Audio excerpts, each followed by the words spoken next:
kind of fire gives you that loving feeling. It's the match game.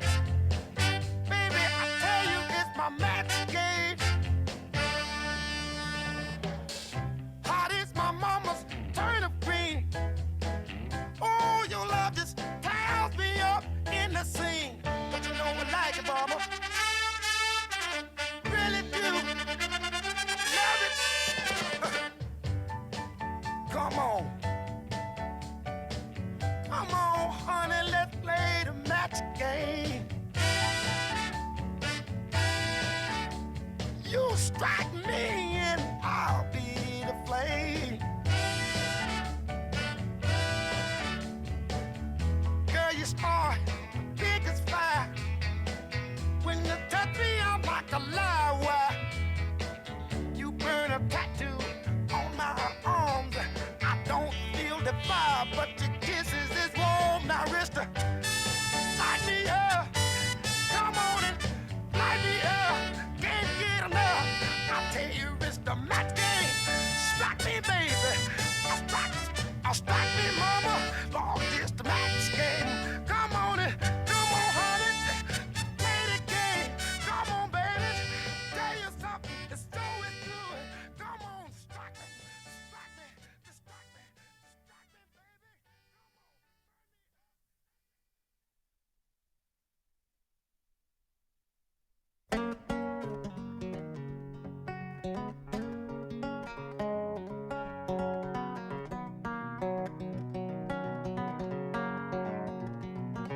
You know I like my chicken fried and cold beer on a Friday night, a pair of jeans that fit just right, and the radio.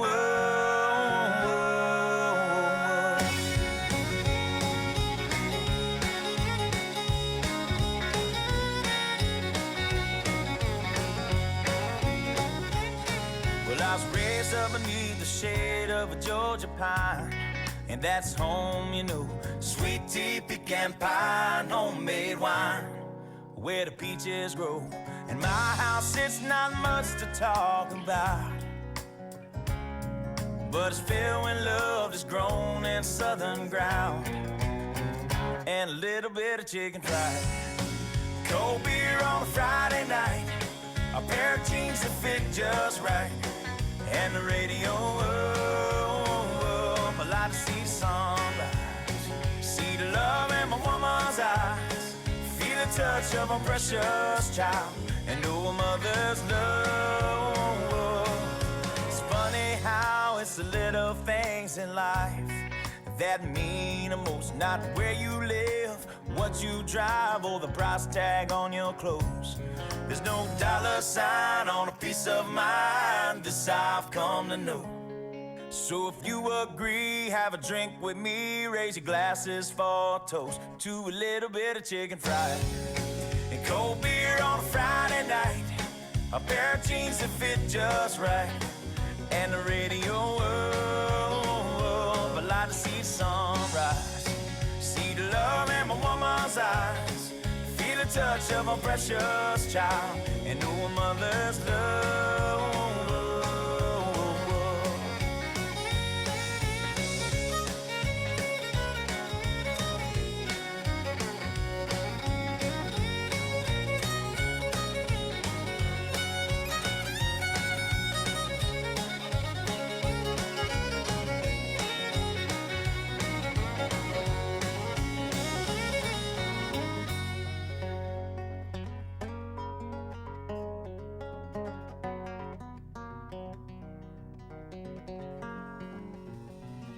I thank God for my life and for the stars and stripes. May freedom forever fly. Let it ring. Salute the ones who died, the ones that give their lives so we don't have to sacrifice all the things we love, like our chicken fried and cold beer on a Friday night, a pair of jeans that fit just right, and the radio up.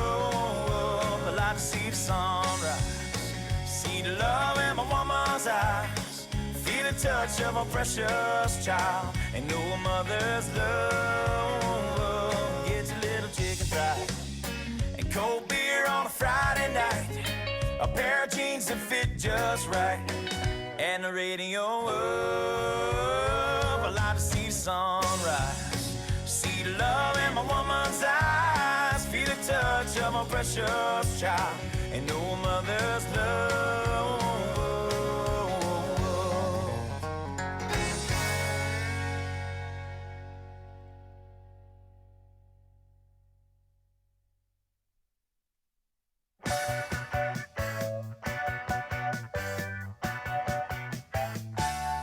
Tried to amend my carnivorous habits, made it nearly 70 days, losing weight without speed, eating sunflower seeds, drinking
My lips go green, my hands are greasy. She's a plain, plain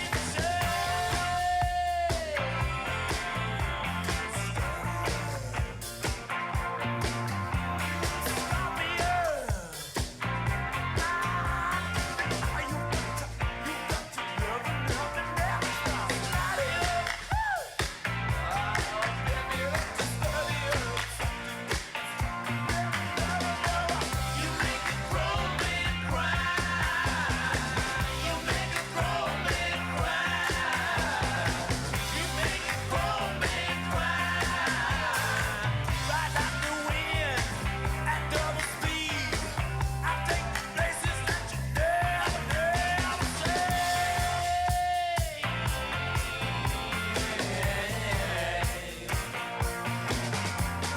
Start it up.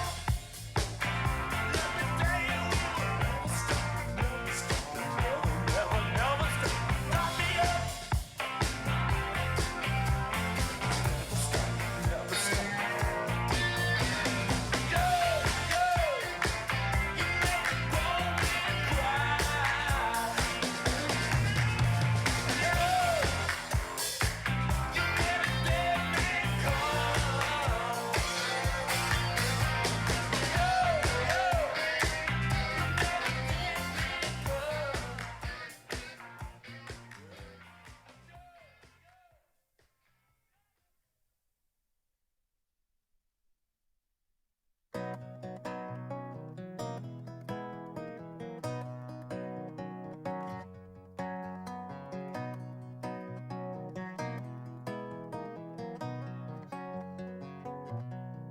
I got my toes in the water, ass in the sand. Not a worry in a world of cold beer in my hand. Life is good today. Life is good today. Well, a plane touched down just about 3 o'clock, and the city's still on my mind. Bikinis and palm trees danced in my head. I was still in the baggage line. Concrete cars, oh, they own prison bars like this life I'm living in. But the plane brought me farther. I'm surrounded by water, and I'm not going back again. I got my toes in the water, ass in the sand. Not a worry in a world of cold beer in my hand. Life is good today. Life is good today. Adios and vaya con Dios. Yeah, I'm leaving GA. And if it weren't for tequila and pretty senoritas, I'd have no reason to stay. Adios and vaya con Dios. Yeah, I'm leaving GA. Gonna lay in the hot sun and roll a big fat one and grab my guitar and play.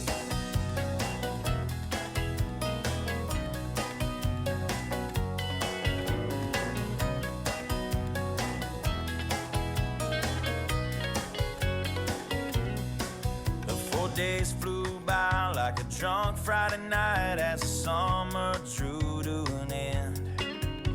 They can't believe that I just couldn't leave, and I bid adieu to my friends. 'Cause my bartender, she's from the islands. Her body's been kissed by the sun, and coconut replaces the smell of the bar, and I don't know if it's her or the rum. I got my toes in the water, ass in the sand. Not a worry in a world of cold beer in my hand. Life is good today. Life is good today. Adios and vaya con Dios. A long way from GA. Yes, and all the muchachas, they call me Big Papa when I throw pesos their way. Adios and vaya con Dios. A long way from GA. Someone do me a favor and pour me some Jaeger, and I'll grab my guitar and play.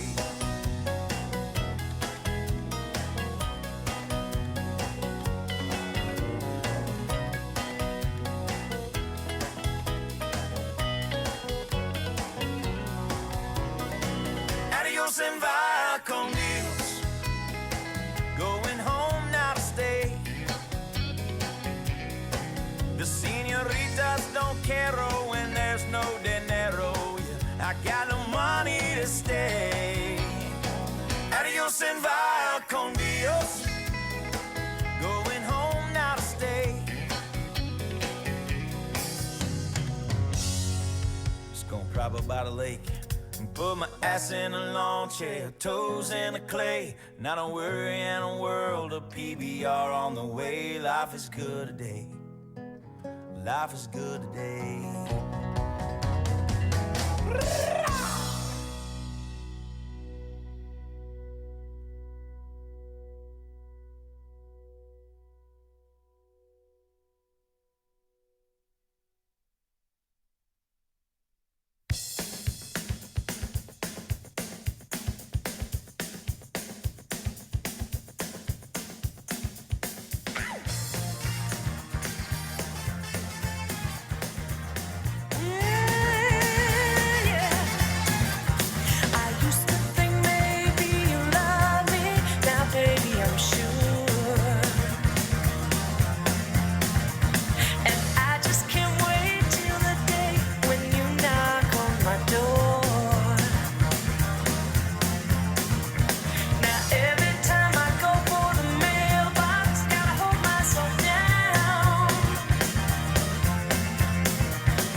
see me standing tall, I'm getting ready to fall. When you see me falling on my knees, getting ready to crawl. Ooh-wee, that Memphis train. Ooh-wee, that Memphis train.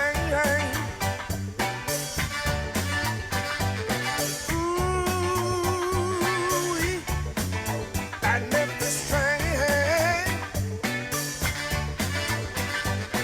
Ooh-wee, that Memphis train.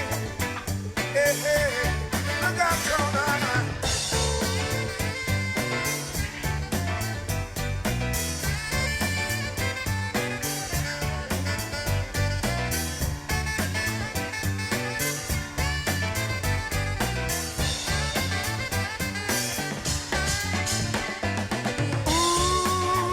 Ooh-wee, that Memphis train. Ooh-wee.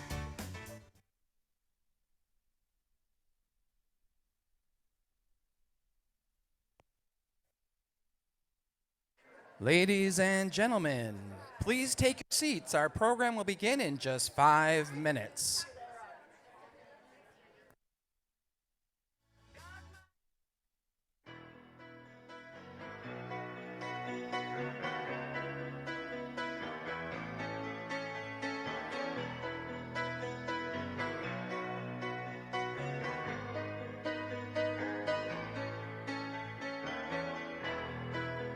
Just a small town girl living in a lonely world. She took the midnight train going anywhere. Just a city boy, born and raised in South Detroit. He took the midnight train going anywhere.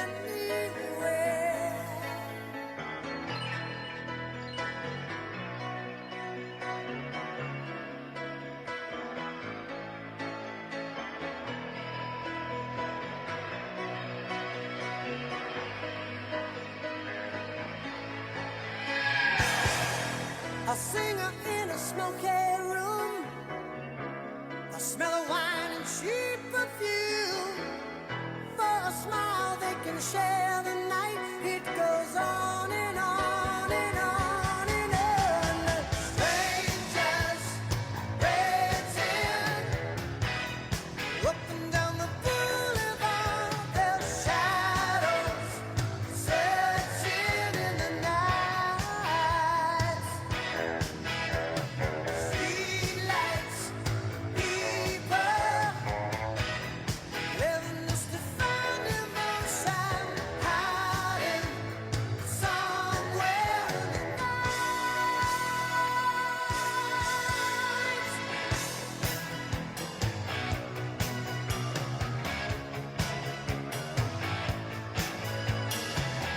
Working hard to get my fill. Everybody wants a thrill, paying anything to roll the dice just one more time. Some will win, some will lose. Some are born to sing the blues. Oh, the movie. Ladies and gentlemen,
Good morning, ladies and gentlemen, and welcome to the Greater Metropolitan Association of Realtors annual meeting. We come to you live this morning from the Mint in beautiful Lathrop Village, Michigan, and we're also broadcasting live stream around the globe to our GMAR members all over the world. So with that, I'd like to introduce our 2021 president. Ladies and gentlemen, welcome Katie Weaver.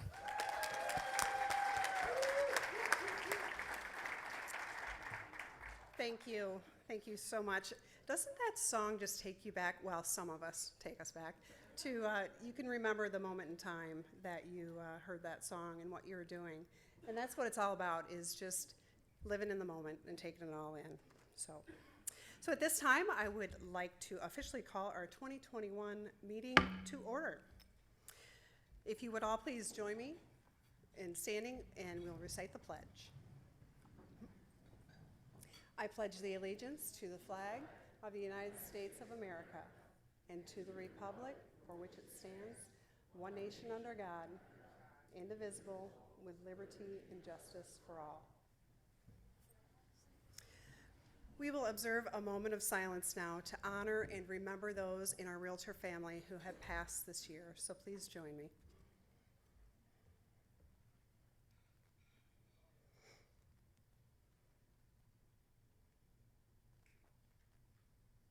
Thank you. Thank you to those who have served or are serving in our military. Please stand and be recognized.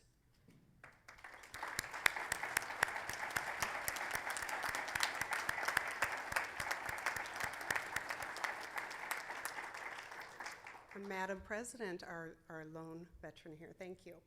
We appreciate your dedication to our country and we honor your service.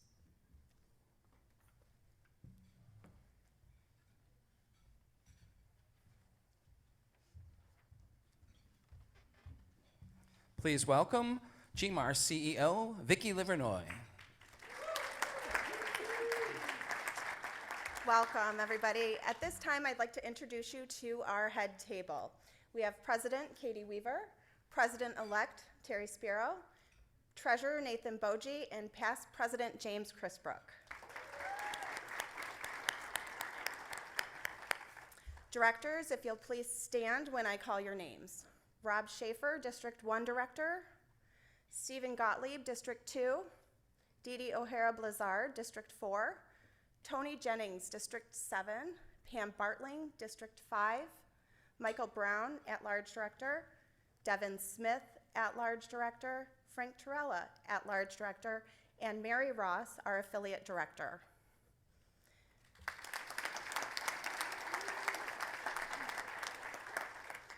I would also like to just take a moment to recognize a couple of our special guests here this morning.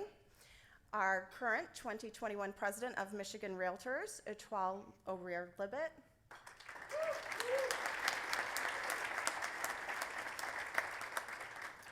James Iodice, Michigan Realtors 2022 President.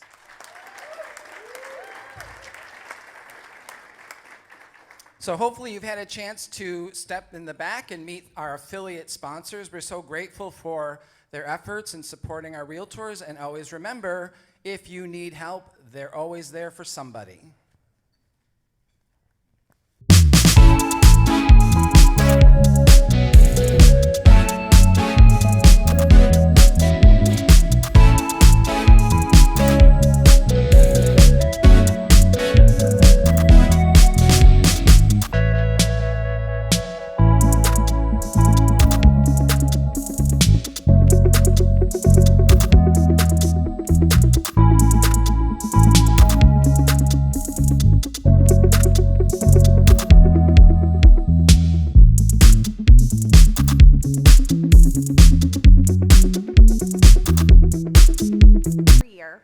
But especially this year, we say thank you to our affiliate sponsors. Our platinum sponsors, Jason Bobby, Alyssa Copas, Ted Edgington, Jimmy Hassan, Joshua Hudson, Rob Cater, Chris Capas, Tony Pike, Jeremy Schaefer, Bobby Shannon, and Mark Weberly with US Bank.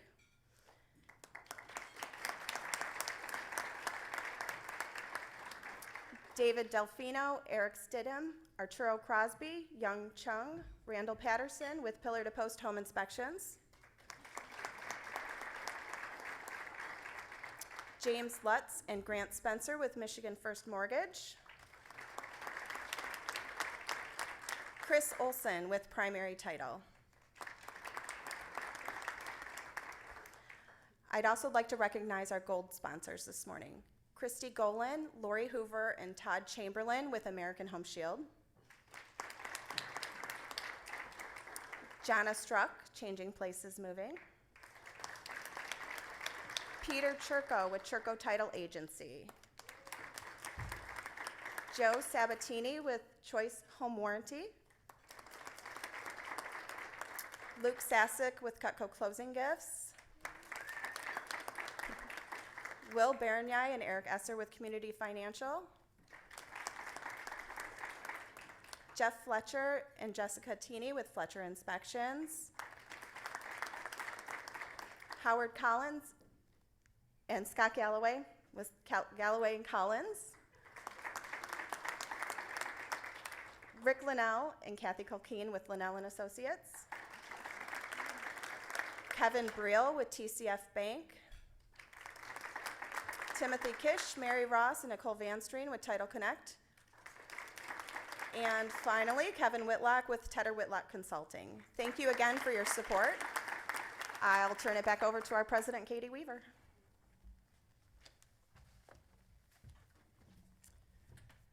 Thank you.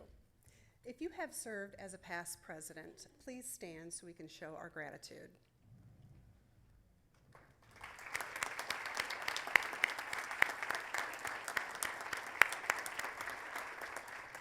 Our past presidents, the history of GMAR goes back to 1920 when it was originally formed.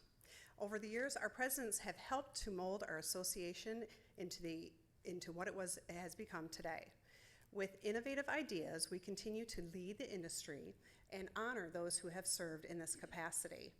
Our state and national leadership, if you have previously or are currently serving with the Michigan Realtors or the National Association of Realtors, please stand and be recognized.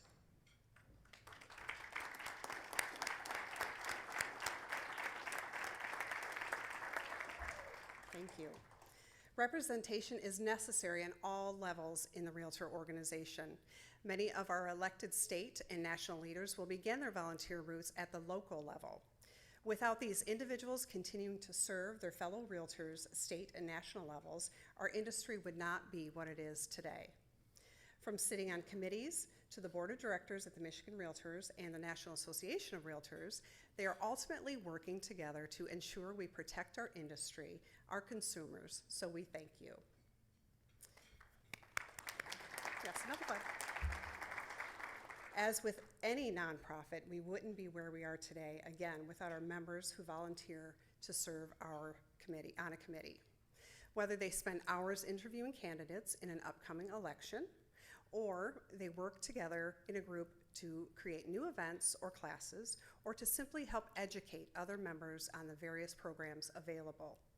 We simply wouldn't be where we are today, again, with our committee members. So if you would please stand up so we can acknowledge you as well.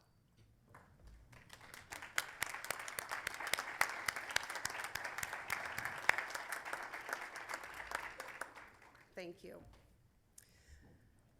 I am personally grateful for our staff. This one's a tough one because, excuse me, this group does a tremendous job. As far as associations go, for the amount of members that we have and the staff that takes care of all of our needs, it is just absolutely wonderful. So any staff members that are here today, please stand up and be recognized.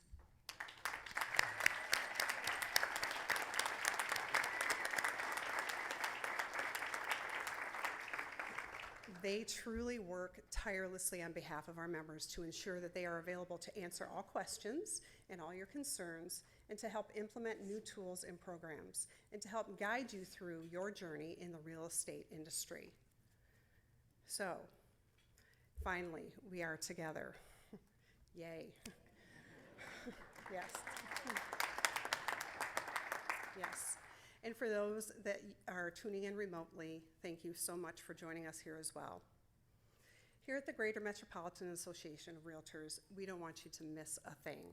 So whether it's in person or you're joining us virtually or a hybrid version of the two, we have you covered. Let me take a sip of water really quickly. So sorry. Maybe our trick didn't work, Terry.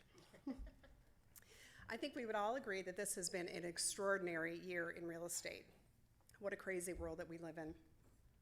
And there's no better time to be a greater realtor. So first, let's take a look by the numbers what GMAR was able to accomplish this year.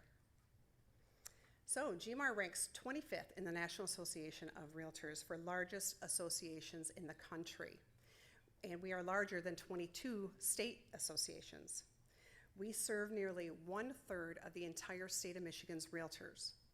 And as we continue to grow, just this year alone, we have added over 1,000 new members. So that, I think, deserves a round of applause to everybody.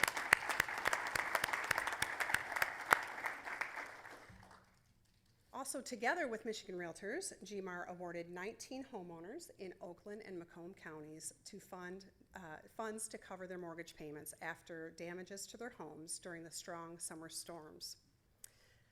GMAR awarded 19 graduating seniors with $1,000 scholarships in 2021.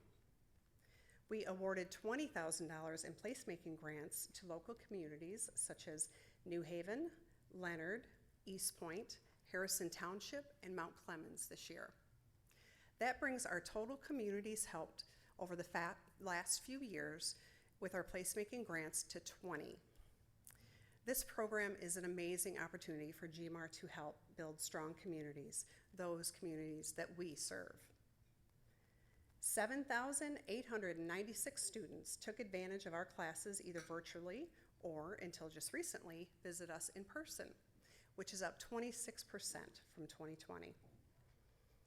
There were 28 articles featuring GMAR in local media outlets. And just so you know, Terry, no one told me that you would have to interview for all these articles, so FYI. We just wait and save the good stuff to last so nobody panics and quits on us. So we were getting to RPAC. So this one is a huge one. My team almost fell over when I set our participation goal at 60%. So, as you know, we have almost 11,000 realtors now, so that is a lofty goal. But with the experience and dedication of our RPAC committee, I had faith that this could be achieved. We have managed to date 45% participation with over $213,000 invested by our members.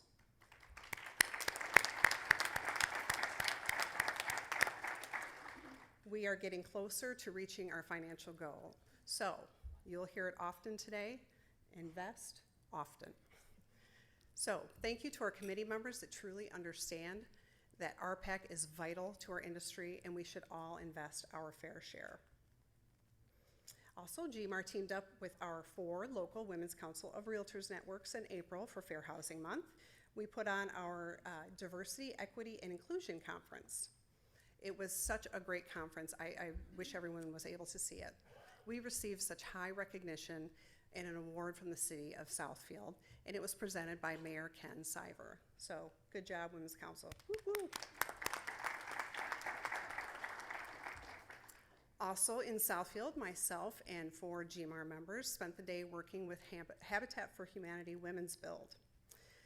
Have any of you ever put up insulation during a 90-degree day? Yeah, it was fun. But it was sweaty and we were all itching, but we rocked it out, and I was happy to present them with a check for $5,000 for this worthy cause. So thank you.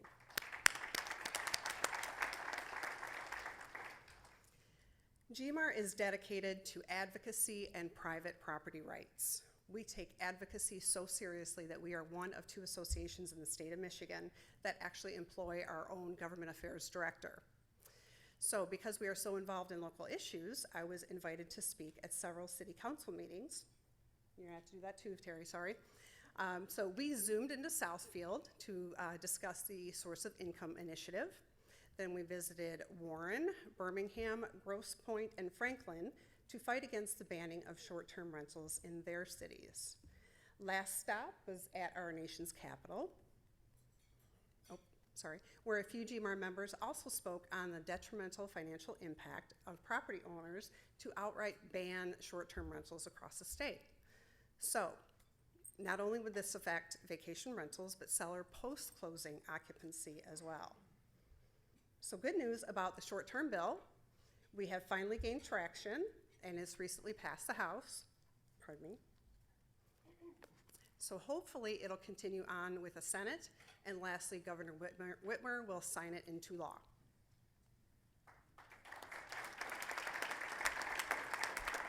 Thank you. So the Government Relations Committee interviewed over 50 candidates. They made 37 endorsements and allocated around $26,000 in RPAC funds to support their campaigns. Also, GMAR is going global. Dee Dee, you'll be happy to hear this. So, 6 members make up the newly formed Global Governance Committee, chaired by Justin Oliver. Global sales are on the rise, and we will be hitting the ground running, proving to be not only the local experts, but worldwide as well. So 2 more huge undertakings that were very successful.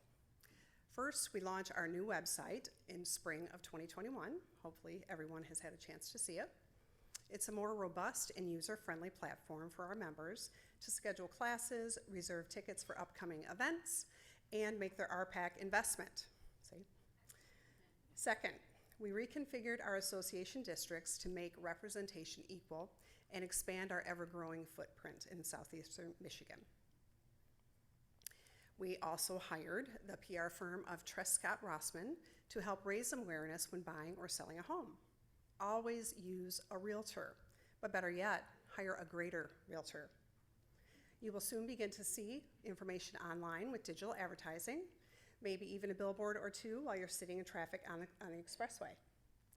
We want to ensure that we are raising awareness to the public and let them know the value of working with a greater realtor. So as I said, yes. Very good. As I said last year, I set some pretty lofty goals for everyone. I encouraged our members to further their education by earning one of the many designations that we offer. I issued a presidential challenge, NAR copied us up. Just let's put that out there right now. So NAR's Diversity, Equity, and Inclusion Challenge, which consists of completing the Fair Haven Fair Housing simulation and the implicit bias training. But because we're greater, we added earning the At Home with Diversity certification to the list that our past president, James Chrisbrook, so nicely taught us. It was very good, thank you. So thank you to the board of directors that took this seriously and the members that completed this very important work, because we stand together to fight for equality for all.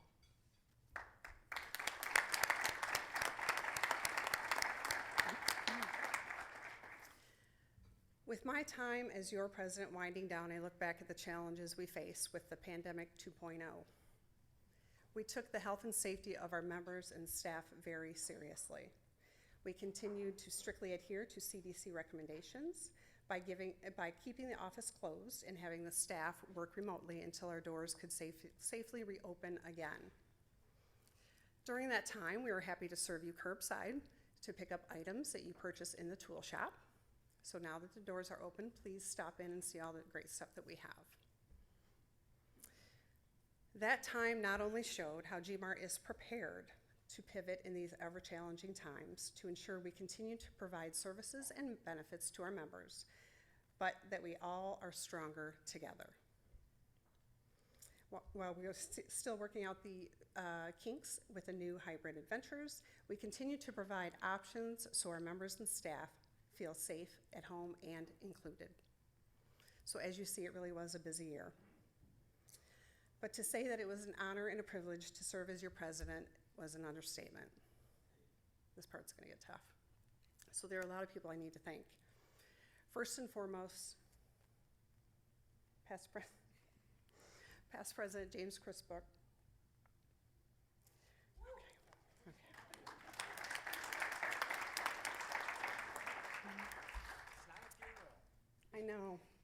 I know, but we've been together so long. Sorry, Kevin. Yeah. I thank you for your guidance, for your passion, and your friendship. He was a great sounding board, always, and gave me the encouragement to lead my way. I'm not looking over there anymore. Vicki Livernoy, I don't know how this woman does it.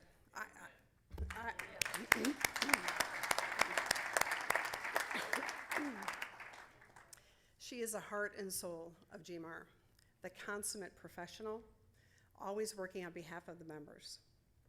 I treasure the knowledge and the friendship that I've gained serving with you. Nathan Boji, a resident techie and a gentleman's gentleman. You can't ask for a nicer guy. Is your mother in the audience today? She's not. Oh, well, she raised a good boy. So.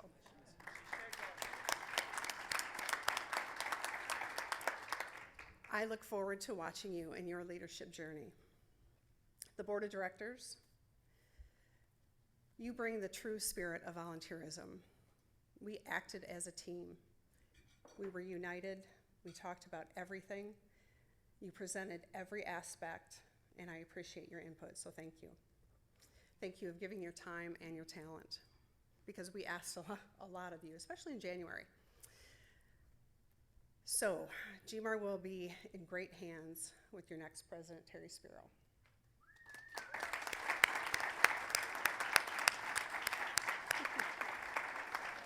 I have to admit that I am a little biased because she's also my dear friend.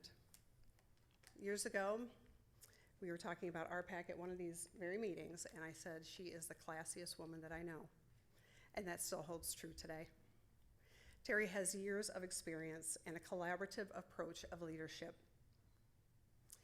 She is an RPAC Hall of Famer 3 times over.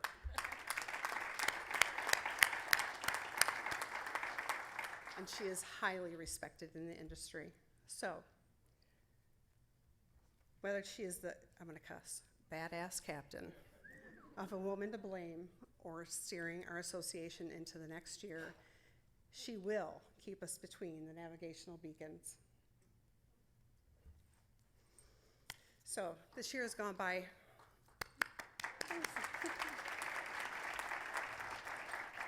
This year has gone by quickly, but together we've accomplished so much and gave back even more. So thank you for trusting me to make the right decisions for our association and lead us into another year of growth, service, and dedication to our members and the industry that we all love. Thank you.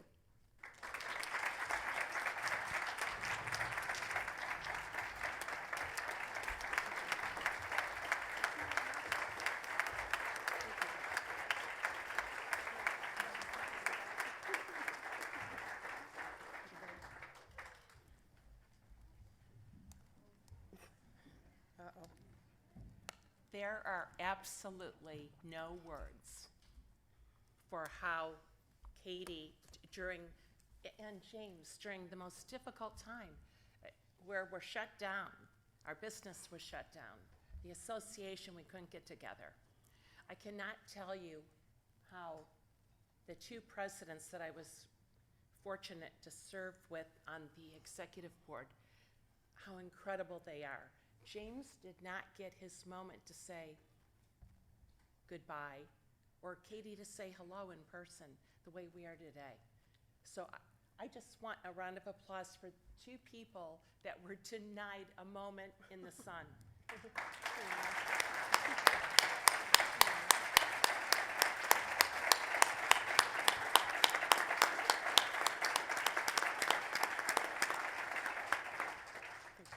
Thank you. When Katie says she can't be objective, I certainly can't. What's a true testament to Women's Council and how they develop leadership, if everybody that they groom to be in leadership even is half the person that Katie Weaver is, I'm telling you, it was a privilege that we were a team this year.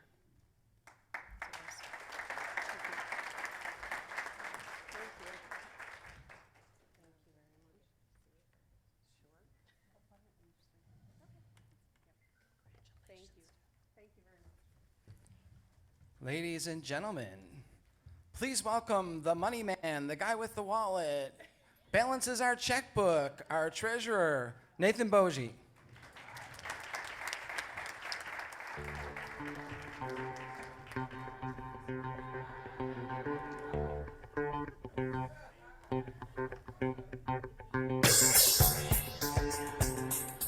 Good morning, GMAR. How are you guys? So let's talk about the money. I'm glad to report to our GMAR members, GMAR is a strong, vibrant organization that is poised to provide high-quality services to our members. The leadership of GMAR works to remain fiscally responsible with the money our members have entrusted us with and ensures our financial decisions are made with the question, will this provide value to our members? We continue to build reserves so we can ensure that if we ever face another economic downturn, we'll be able to continue to provide high-quality services to our members.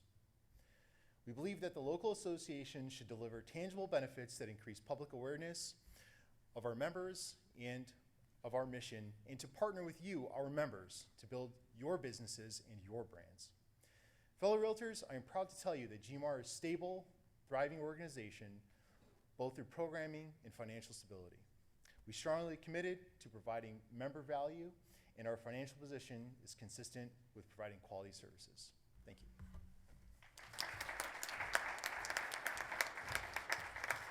Thank you, Nathan, and thanks for making sure we have some money in the bank. We appreciate it. So now, a gentleman that really needs no introduction, but I'll do it anyway, to talk about RPAC and all of the great things that RPAC has accomplished over the past many years, and talk about how investment can happen. So if there's anybody in the room that is not an RPAC investor, Grant Mead, our new Government Affairs Director, is in the back, and he'd be happy to talk to you on your way out. Just $15 can make you an investor today. So ladies and gentlemen, a great friend of mine and a great friend of yours, making sure RPAC happens the way it should, Gordon McCann.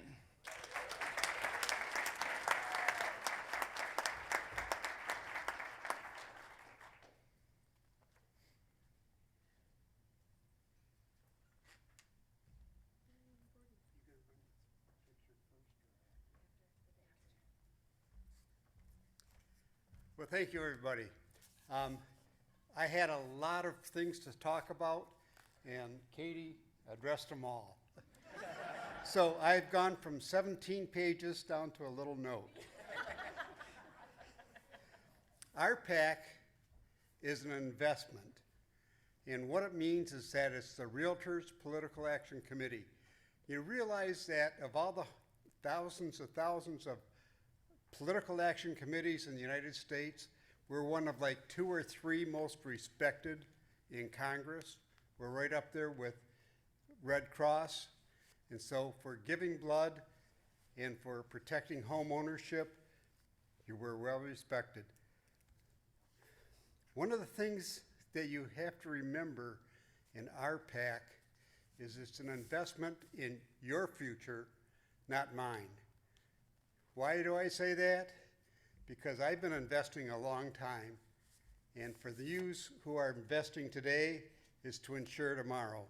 We're looking at how many people would sell houses without a 30-year mortgage, or have mortgages with at least 10% down minimum, or 20% down minimum. Those are all possibilities. What you're investing in RPAC is to make sure that we have that for the future. So the last thing to remember about RPAC is that government takes money and spends it, okay? One of the things that they always kick around about this time of year is they're saying, well, if we put a tax on services, the state of Michigan could raise another $1.3, $1.5 billion. So all the people who are really interested in taking a 6 or 10% pay cut, stand up, please. Yeah, I don't see anybody standing. This is where your investment in RPAC is one of the things that ensures where we're at. And so with that, we have a nice little program for you. Number one, right now, Everybody should contact their state senator. The state senators are voting on the rental income bill right now. It's already passed the House. And so this is your opportunity to call your local senator for the state of Michigan and express your support for the Realtor rental income program. The other thing is we have a phone number, 30644. Get on your cell phone, dial that number, and that will get you an update on all the things that are happening for your protection and your future. So with that, we'll turn it over. While you've probably heard of RPAC, you might not know what it actually is. RPAC is your line of defense in the industry. RPAC's mission is to protect you, your business, and your clients. As a realtor, you need someone to guard your business against threats you can't see coming. The Realtor Political Action Committee defends you from bad policy at the state capitol and city hall by working with realtor champions, regardless of their political party. Unlike most investments, you can see your RPAC dollars at work right here in Michigan and in your community. Have you ever sold a property with a 30-year mortgage? Have you sold a property that became a rental? Or have you ever sold a property that did not require a city inspection? If you answered yes to any of those questions, then it doesn't matter if you love or hate politics. RPAC was there to protect you and your clients. RPAC saved the 30-year mortgage. It defeated a 10% down payment on FHA loans, defeated a tax on commissions in Michigan. RPAC defeated a dangerous sign ordinance in Troy, a ban on rental properties in Warren, and a mandatory city inspection in Royal Oak. GMAR and RPAC worked diligently to elect realtor champions to city councils, township boards, and county commissions across Metro Detroit so that we can stay at the center of the transaction and protect private property rights.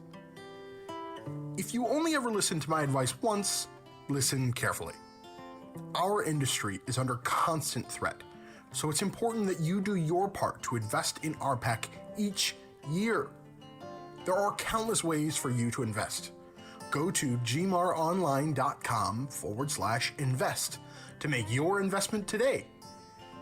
GMAR MemberMax Realtors who pay their dues monthly can opt in and let GMAR send $15 annually to RPAC on your behalf by going to gmaronline.com/opt-in.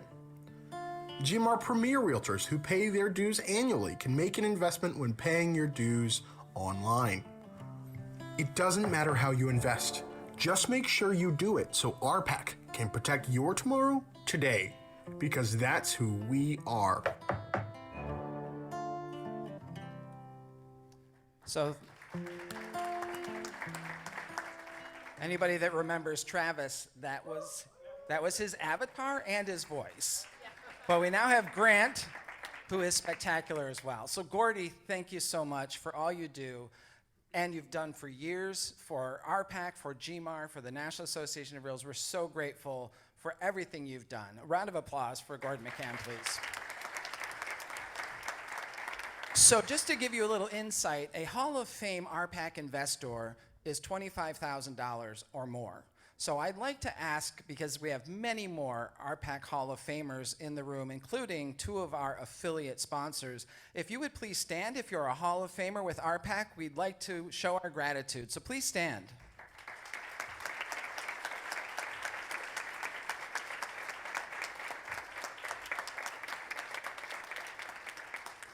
So now I'd like to introduce somebody who has become a very dear friend of mine. She has served as the GMAR president. She's also served as the state of Michigan president, and is one of my closest friends and colleagues, and again needs no introduction because she knows I love her. Ladies and gentlemen, Maureen Francis.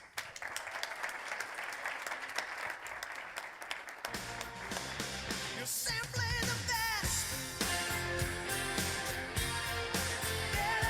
Thank you, James. Good morning, everyone. Earlier this year, the GMAR Board of Directors recognize the winner of the 2021 Realtor Active in Politics. It's my honor today to present the recipient with this award. This year's recipient has been a realtor for over 20 years and has dedicated much of that time fighting to protect private property rights and home ownership. In fact, I believe everyone in this room who practices real estate has benefited from her efforts. She's spent the last 10 years serving on the RPAC committee and Government Relations Committee, despite being tapped to serve in so many other capacities at the state and national levels. She believes in the importance of RPAC and the involvement of the realtor community to help safeguard the industry and protect private property rights. She continues to be a Golden R Major Investor, President's Circle, and was inducted into the National Association of Realtors Hall of Fame for investing over $25,000 in RPAC. She served in numerous other capacities since joining the Realtor family, including past president of GMAR, and she was also named the GMAR Realtor of the Year in 2018 and the Michigan Realtor of the Year in 2018. And earlier this year, she was named the State of Michigan Realtor Active in Politics, and I believe is the only person in my recent memory who has had both of those Realtor Active Politics and Rotary. I'm honored to present the 2021 Realtor Active in Politics to my very dear friend, an inspiration to me and so many others, Karen Greenwood.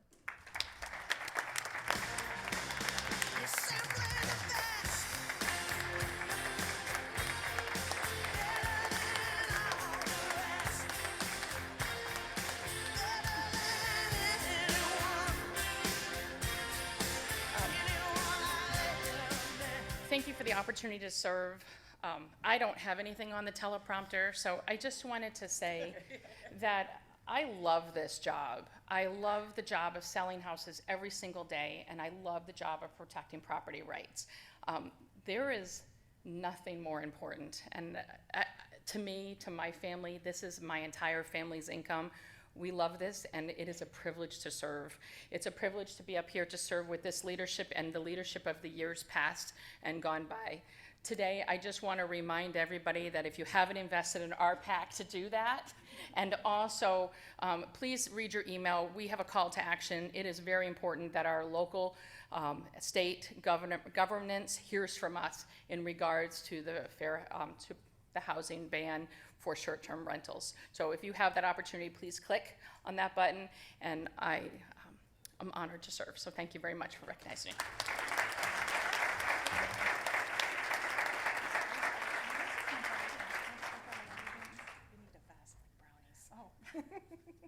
This is a great idea. We need a vest like brownies for pins. Oh, thank you.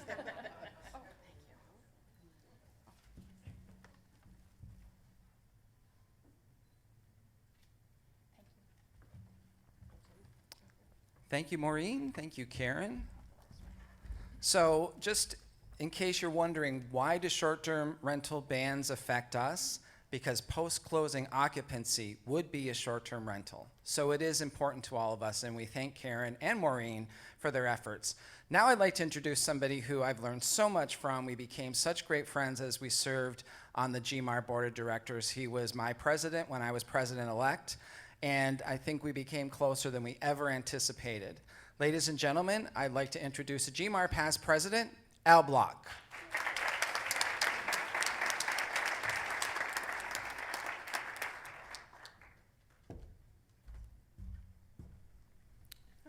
Well, that's bright.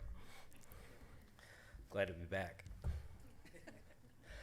It was an incredible honor to be recognized last year as the 2020 GMAR Realtor of the Year, and I'm the first, and hopefully last, virtual Realtor of the Year.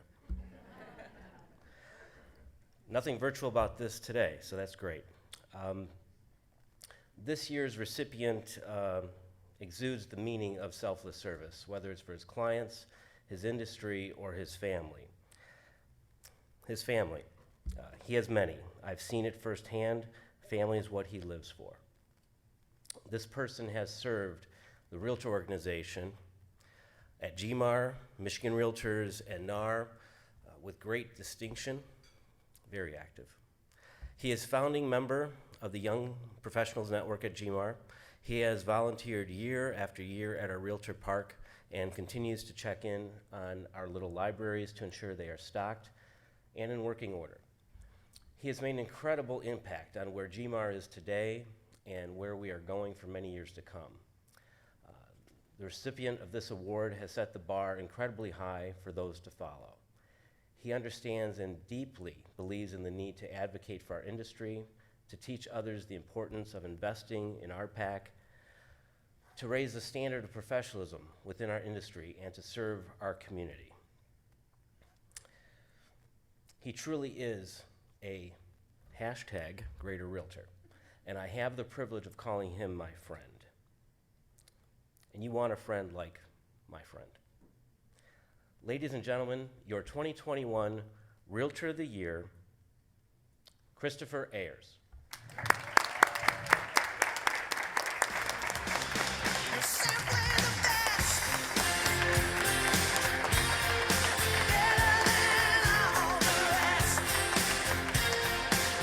Good morning, everybody.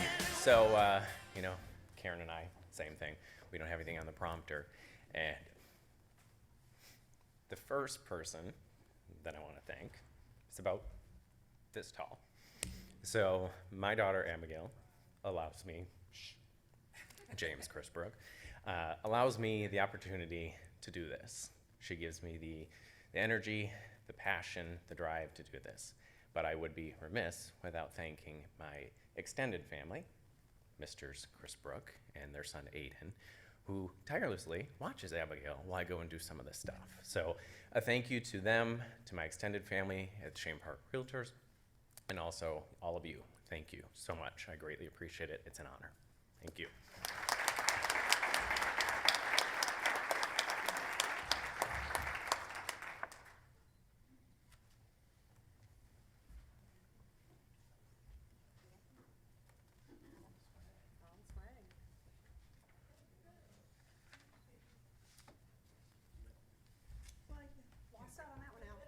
Yeah, Al, get up here.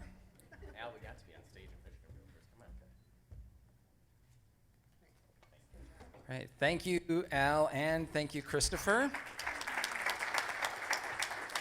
And by the way, watching Abigail is not tirelessly, just so you know, and anybody that follows on Facebook knows that. But yeah, she is a lot of people's inspiration. So the next person I'd like to call to the stage is also a great friend and somebody who has supported GMAR tirelessly and has always been counted on as somebody who supports us at our GMAR Gives Back events. When we say we need some baskets, this person is always there. So ladies and gentlemen, I'd like to welcome to the stage from Linnell & Associates, Kathy Colkeen.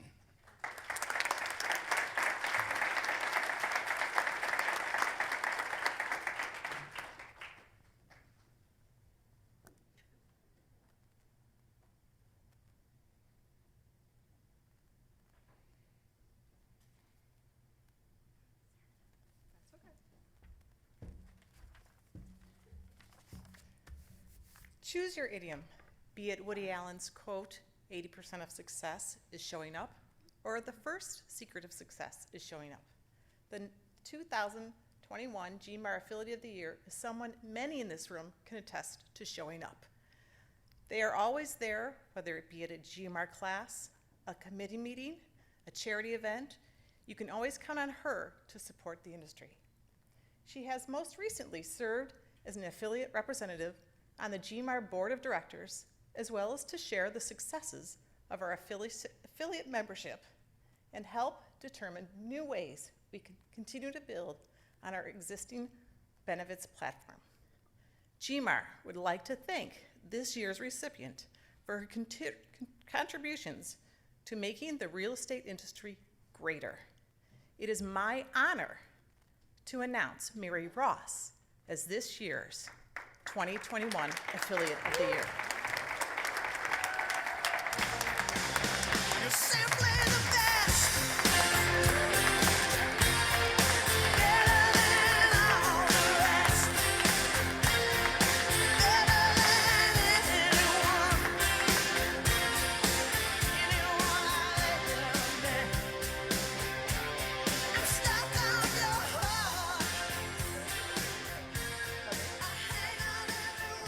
I just want to say thank you. I've been a realtor since the early 90s, and just in the last few years have become an affiliate, transferred over to the title industry. This is just a wonderful organization, and I'm so proud to be part of it. So thank you for the honor.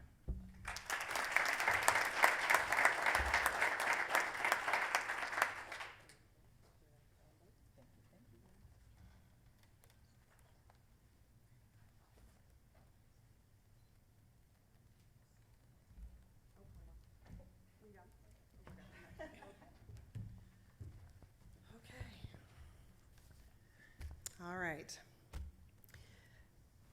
So we're not saving the best for last because we enjoy awarding everyone with their contributions to the industry. So those who are fortunate enough to find their passion and to act on it are greatly rewarded for their time, energy, and commitment. Everyone in this room has a capacity to activate their passion, and I would encourage each of you to find your passion and make a difference. The 2021 Greater Neighbor Award goes to one such person. This year's recipient, one of the founding members of a nonprofit that began with a goal to help feed and clothe families.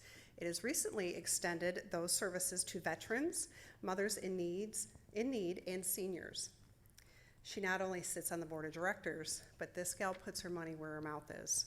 She helps fund this initiative with donations from her own real estate business, as well as her family, in addition to planning multiple fundraisers for the CARES organization throughout the year. She has always had the mindset to help those in need. She's traveled to Haiti as a missionary, volunteers with the Special Olympics, Big Brothers and Big Sister, JCs, and many more. Most recently, she has created a foundation that focuses on supplying grants to individuals and organizations that have a vision to preserve Michigan's Great Lakes, rivers, and streams and creeks to ensure that these are able to be enjoyed for years to come. I don't know how she sells any houses in between all of this, but she does that very well. We are honored to announce our 2021 Greater Neighbor Award recipient, Annette Campo.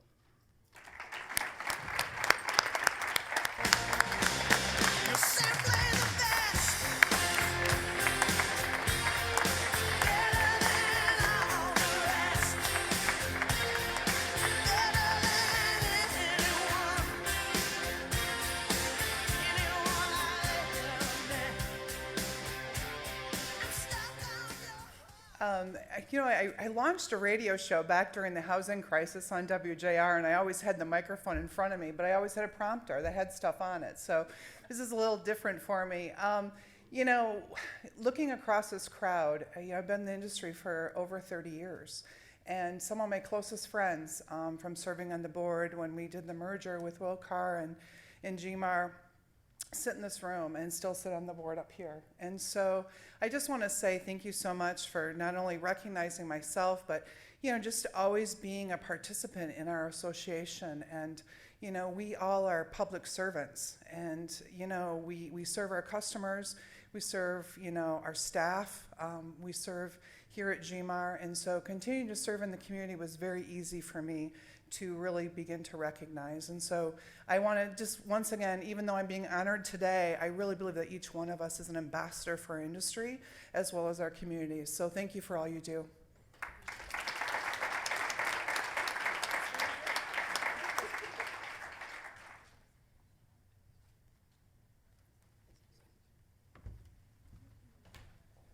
So thank you, Annette. We are so appreciative of everything that all of you do. And Annette, your outreach into the community as a Realtor is so extraordinary, and we're so grateful. So I just was notified that the doors to this room are going to be locked. And in order to leave, you have to show or become an RPAC investor. My apologies, but that's just the way it works.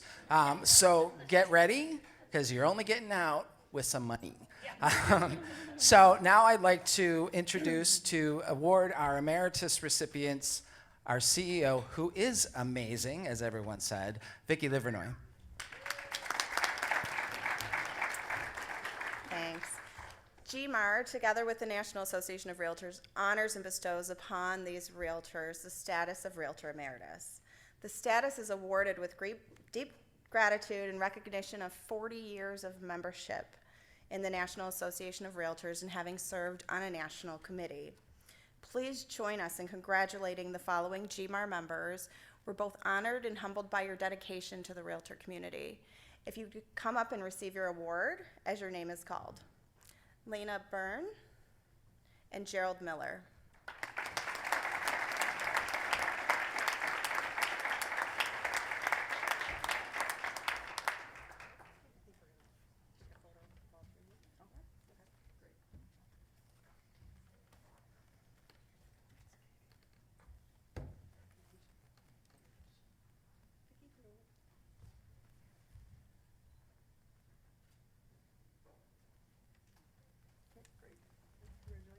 Again, thank you to all of our emeritus members and the audience who've contributed so much to our industry.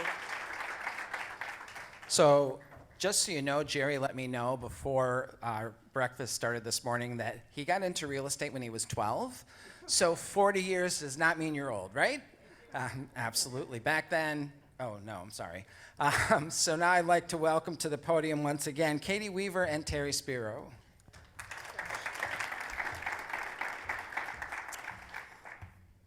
So I want to really say thank you to our outgoing directors. As I mentioned earlier, we have a great group that leads this association. But with anything, all good things must come to an end. That's tough. It's very tough. That's tough. I would personally like to thank, oh, I'm sorry. Sorry, we're scrolling up.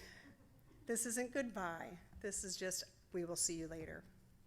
We know you'll continue to be an integral part of the growth of GMAR, so please come to the stage as we call your name. James Chrisbrook. That's it. Stephen Gottlieb. Michael Brown. And Frank Torella. And Mary Ross.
All right, I'm on my way out. Can I go? Okay. Bye, guys. No. So now I'd like to introduce somebody that a lot of people don't know, but he's exactly the same age as me, or very close. We went to high school together, we graduated together, and now I have the honor of calling him a colleague, a great friend of mine. Please welcome Don, or as I call him, Donnie Amalfitano.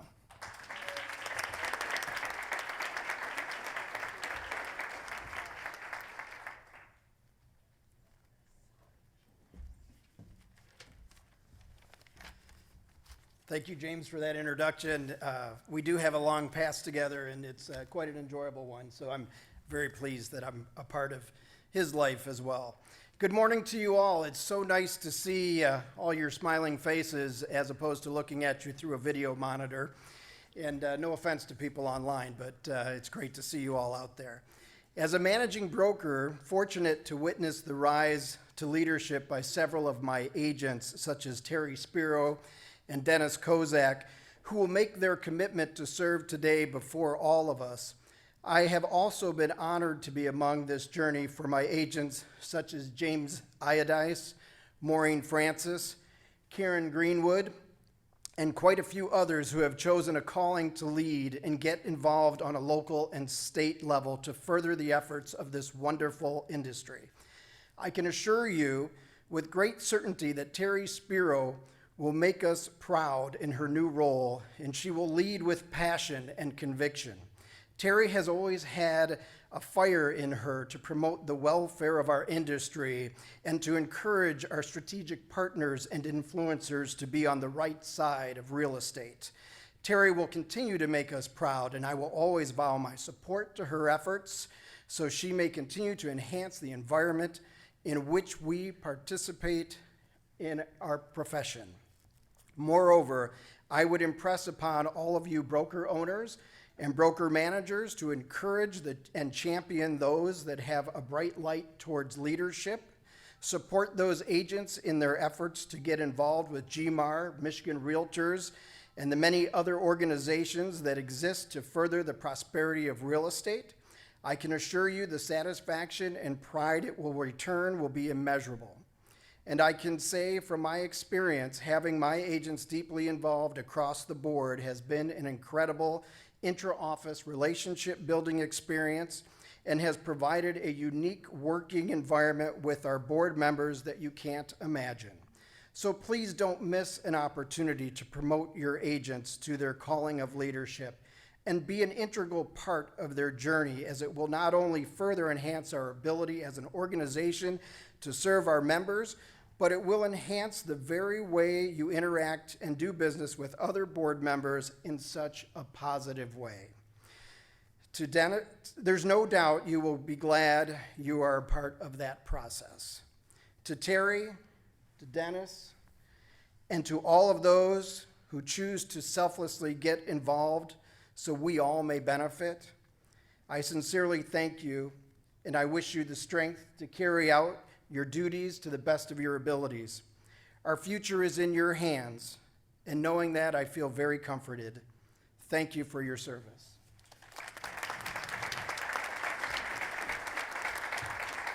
Thank you, Donnie. So, Brother Rice Education makes us great speakers, right?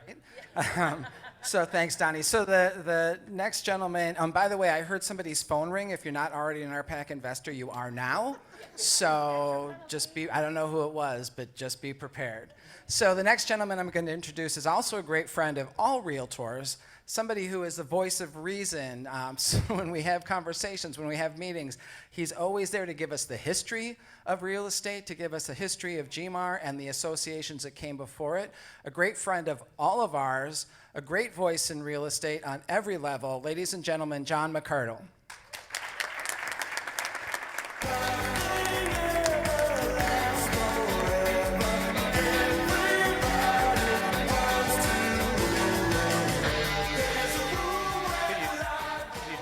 Better than play a song that came out when I was 18 years old. So this is awesome. That's awesome. Now, I'm all fired up. Need a little bit more hair, a little bit different.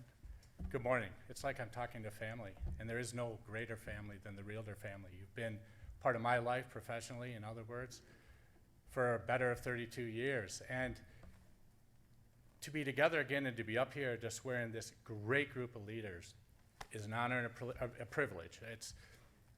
I've been around you all, and it feels like you're talking to family, but to be up here and to be able to do this, again, thank you for this opportunity. In an association, no other ceremony is as important as that of installing the elected leaders.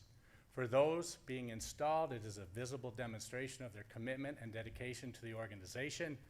Those of us who witness this event also play a role, and we too are going to demonstrate our commitment to support and encourage our leaders for this coming year.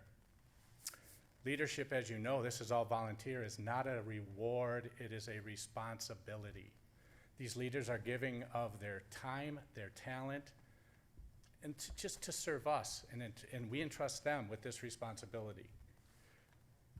Would the following directors please come forward as your names are called? District 1, Rob Schaefer. District 2, Jay Sanders. That's a little inside joke there, Jay. Yeah. District 5, Pam Bartling. District 7, Tony Jennings. District 8, Kevin Holtgren. District 9, Chelsea Kane. At-large Director, Dennis Kozak. At-large Director, Melissa Deegan. Sorry. At large, Devin Smith. And our affiliate director, Peter Chirko.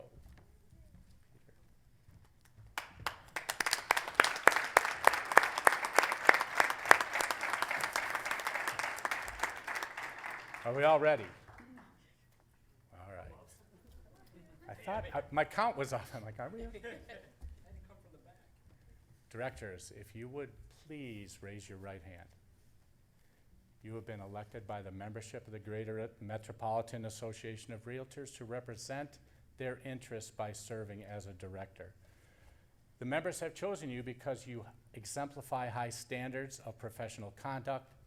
During this year, they will expect you to handle the details of the association in an ethical and competent manner. This is an important responsibility. Do you pledge to accept this responsibility to the best of your ability? If so, please respond by I do. I do. Congratulations on your election. Please help me recognize your 2022 directors.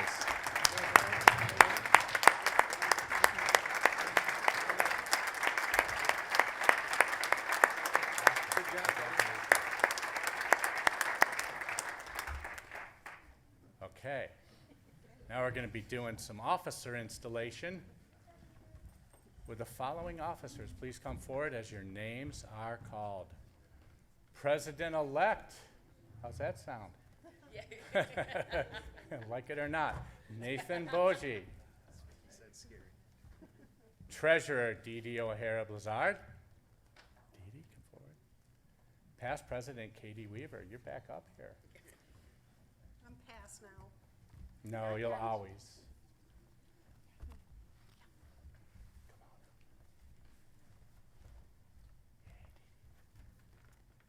What great leaders. Would you please raise your right hand? Serving as an officer for the Greater Metropolitan Association of Realtors, it is an honor and a tremendous responsibility. You will be looked at for guidance and direction and your leadership. As you know, it takes a great deal of time and energy to effectively fulfill your responsibilities. Your colleagues have entrusted the management of our association to you. Do you pledge to uphold that trust and serve the association to the best of your ability? And if you agree, please state, I do. I do. Ladies and gentlemen, join me in recognizing your 2022 officers.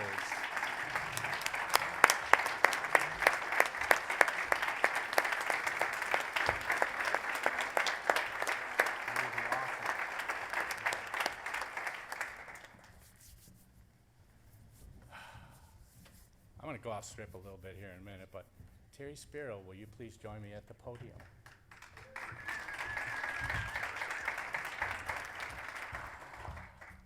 All right. Screw this script for a minute. Terry and I go back over 25 years. She has a servant's heart. Her leadership has always been about uplifting others. From the moment we met, early in our careers and leadership, we found an affinity towards one another. I couldn't believe the passion that was just coming out of this person. I couldn't believe how uplifting she was to everybody else. If you've ever met Terry, you realize she has always been about uplifting others. From her early career in nursing, all the way through until today, if you've ever had a chance to be her friend, just talk to her. You'll realize that she is all about, with this amazing enthusiasm, all about bringing up others and just is fascinated by their stories and what they could do and what they can offer. It was uncanny. So during our time together, Terry and I have gone to multiple meetings together. I've had, and I want to say this, and if you know Terry, this is huge. I've actually been purse shopping with Terry. It's an all-day event. Okay, it's an all-day event. And it involves lunch, it involves talking about one of her favorite subjects, which is she loves rock and roll. If you know her, she is a rocker. And she's taught me a little bit to be more of a parrot head with her Buffett. I've kind of got her into, the Kid Rock stuff. And then I got her into a little bit of Greta Van Fleet, there's some of those groups, if you know. Yeah. So this has been and ongoing. And behind every conversation, if you know Terry, there's a story. Terry is fascinated by the story behind things. I have a leather bag that has a story behind it because she made me buy it because she said, John, you will never forget the day that you shopped with me to buy this bag. Spend the money. It's worth it. It'll last forever. And more, every time you see that bag, you'll think about all of the conversations we had.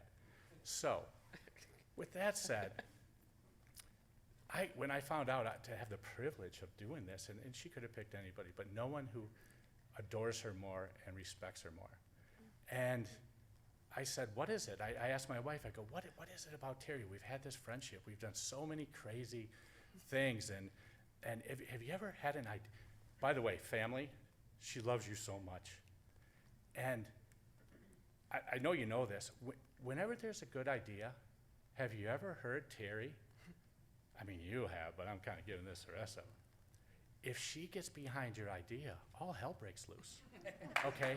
All hell breaks loose.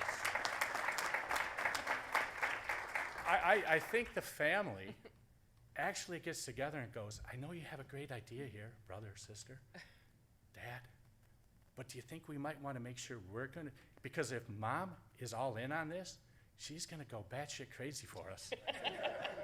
Do we really want to put this out in front of her? Because when she has a buy-in, when she loves something, she takes action. That's her. Beware. That's her. And that was it. And I said to Meryl, my wife, I said, Terry has taught me through her journey in life that you've shared that love without action is never fully manifested. And every story of Terry's life involves loving something enough to take the necessary action to show her love. It's a verb. She's a verb. She stands here today as our leader, but she's here because she loves the Realtor family. She loves what she does.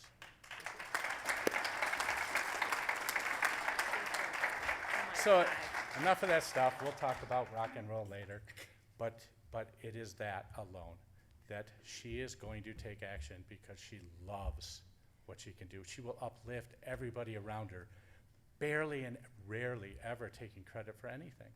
And that is the beauty of Terry. That is the beauty that we're all going to get to share this year. And what an honor to be up here with you. So, Terry, you ready? You sure? To take action with all that love? I have no doubt. Terry, you've been chosen by your peers as the chief elected officer for the Greater Metropolitan Association of Realtors. The office of president is the highest recognition in an association, but comes with significant responsibility. Before you lie many challenges as well as many opportunities. Through our witness of your installation, all of us pledge to support you with our time, energy, and enthusiasm. If at this time I could ask you to please raise your right hand. She's already there. Ready. Do you solemnly and sincerely promise and swear that you will administer the office which you have been elected to the best of your ability and judgment in conformity with the bylaws of this association? Do you agree in accepting these positions in the Greater Metropolitan Association of Realtors to always uphold the Realtor Code of Ethics and adhere to the golden rule in all your dealings with the public and with your colleagues? That you will uphold and support enforcement of Michigan's real estate licensing law?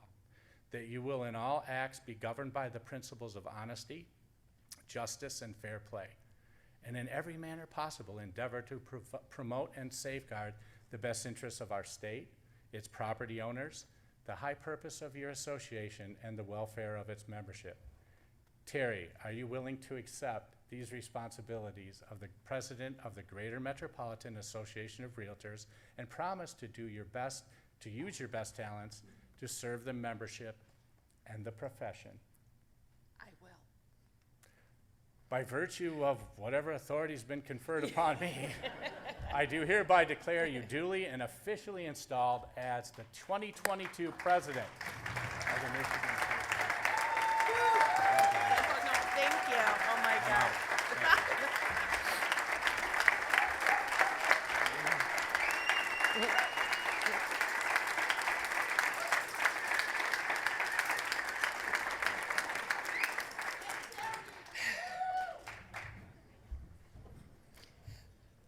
I have to tell you, these people mean so much to me, and it's hard not to be emotional when you hear such nice things about people that you respect and care about so much.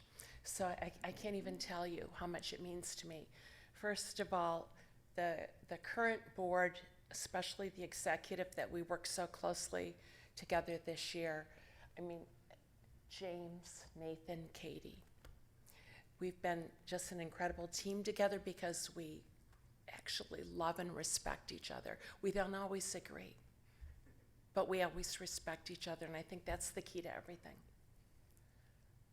John McCardle, I'm going to mention him again in a moment, but John McCardle was my choice to swear me in, not because I thought he was going to say such wonderful things. I was afraid he might even roast me a little, but we have such an incredible history, and I respect him more than I could ever say in words today. Okay, it really has been an incredible year at GMAR. We had ongoing challenges between meetings were Zoom, all of our activities pretty much were Zoom.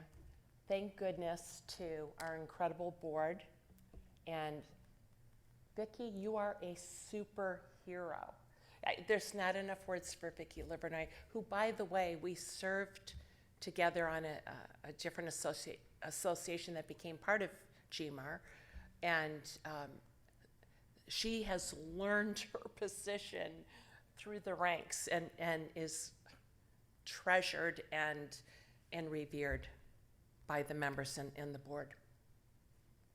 It's been an honor to serve on the executive board this last 2 years. A lot of you may or may not realize there's preparation before you are sworn in as president. You serve as treasurer and then as president-elect. So the strength of leadership that I worked with, our 2020 president, James Chrisbrook, cannot say enough about him.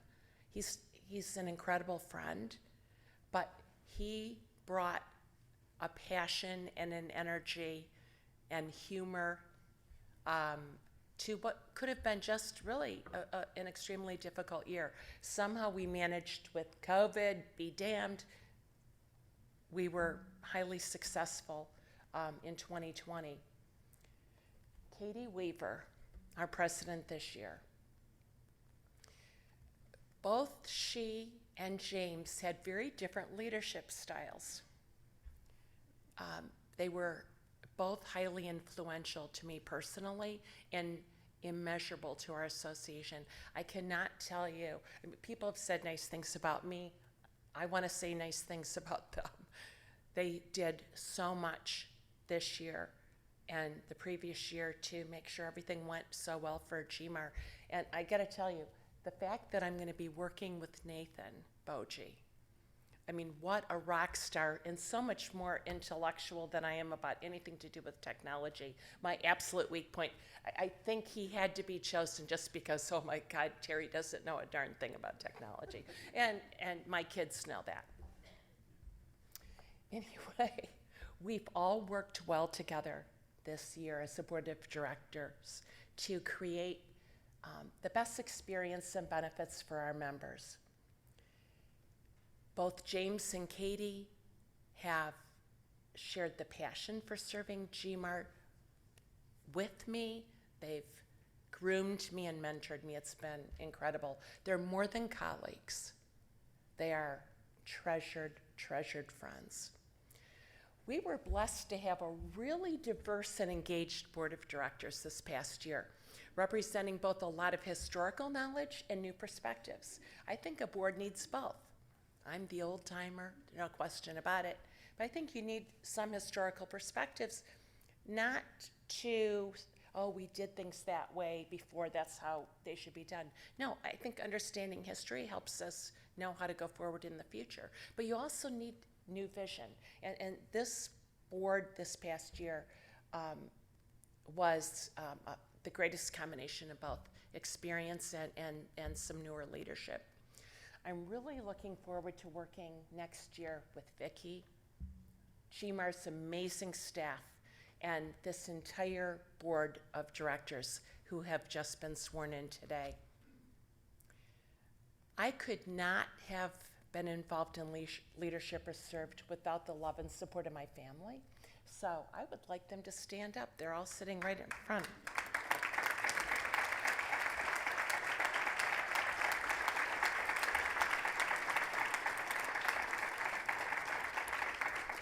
I am so blessed today. I have my husband, Tim. I have my 3 children, Sean, his beautiful wife, Marina, an incredible daughter-in-law. I have my beautiful daughter, Stephanie, and my fantastic son, Justin. So the one person who is at that table, who holds a little special place in my heart right now, Colin Southers, my oldest grandchild, Colin.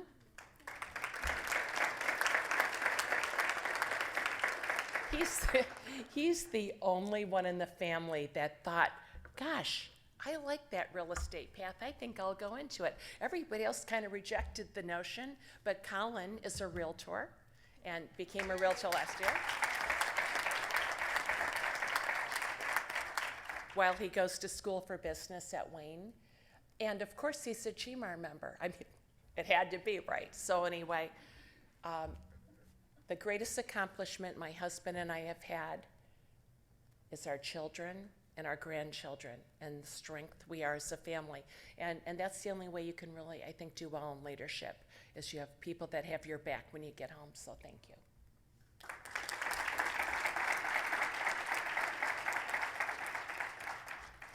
The support that I get from my broker, John North, and my manager, Donna Malfitano, I did not know what he was going to say. I knew that he could speak about brokers and managers encouraging their members of their office to be involved.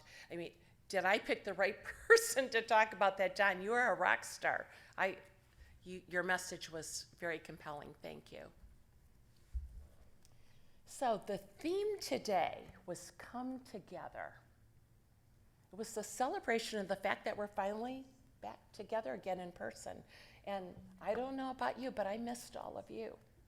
I missed us being together. Most of the people, as I'm looking in this room, you are my friends. We've known each other a long time. There's hardly a face in this room that I don't know. So the inclusion of so much music today, did that come as a surprise to anybody who knows me? I mean, music rocks my world, to the fact that I kind of thought that the meetings next year maybe need to start with AC/DC to get the juices flowing before we get down to business. So that may be something that's happening. But I love music, and it's probably just one of the greatest influences on my life. So, influence. I love that word, influence.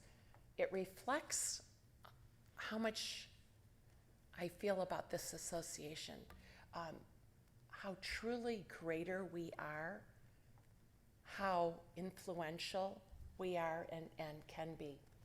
GMAR influences public policy and legislation, as other people have mentioned, and we're the local advocate for our members and our clients. We also understand how social media can influence the public's perception of what a realtor is, and it can be positive or negative. So responsible use of social media is critical, and that's one of the reasons that the Con Ed speaker that I chose for after the business portion of this meeting is going to be talking about social media. It's so critical today. I'm going to go off script a little bit. There's a famous line that Jimmy Buffett has in a song. Oh yeah, I had to bring up Jimmy.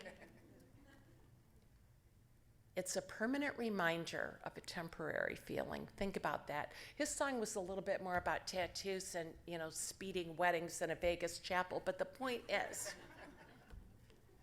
what we put on social media can be a permanent reminder of a temporary feeling. So just think about that for a little bit. Our professional standards is so strong at GMAR. And in that way, we influence the integrity of our profession. We also influence diversity and inclusion. We are the warriors for fair housing and won't be content until everyone is protected under the law, not just the code of ethics. So I think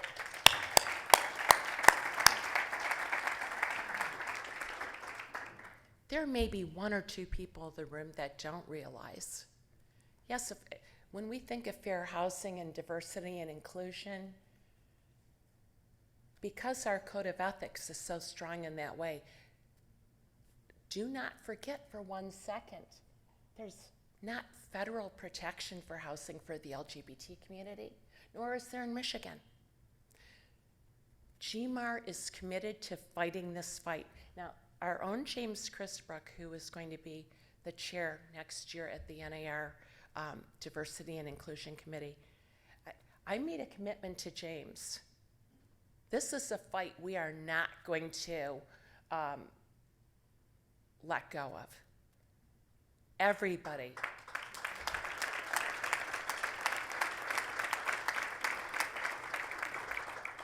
As realtors, we are the ultimate influencer for so many things going on around us. So let's make what's right regarding public policy part of our life, and let's be willing to fight for it. When we are working with our clients and other realtors, we're an influencer as well. We're providing our knowledge and the experience that we have to help people navigate anything in the market. And did anybody have a few crazy deals this last year or two? Come on. This has been one heck of a market, but we're up to the challenge because we are greater realtors, especially the last 18 months. I think that this tested the mettle of all of us occasionally. It was already brought up, and I think it bears mentioning again, that the amount of leadership that comes from GMAR that goes on to the state and national association of realtors is unbelievable, whether it's as chairs or on committees or being on the board of directors. Our own Katie Weaver, oh gosh, was she the president of GMAR this year? Yes. She was also a state director and a national director. I mean, leadership comes from us, this group. The fact that we have so many people represented in those areas is a testament to the professionalism of this association. It's evidence of our position to be an influencer. We have the obligation to be intentional in our ability to influence. It can't be just, oh, it happens. No, we have to look at the right thing to do. We have to look at bringing people up that are the future of our association. And it's a sacred trust, because never take lightly how influential we are as an organization. And we must never be afraid to be the compass for professionalism and ethics in our profession. GMAR leadership must always remember that our members have entrusted us to be good stewards. And I can promise you that is our commitment to you. As individual members of GMAR, we should also never forget that we have the ability to inspire and mentor other members. A fellow agent in a transaction can be elevated or crushed by a difficult transaction. Kindness will always win. Let's be nice to each other.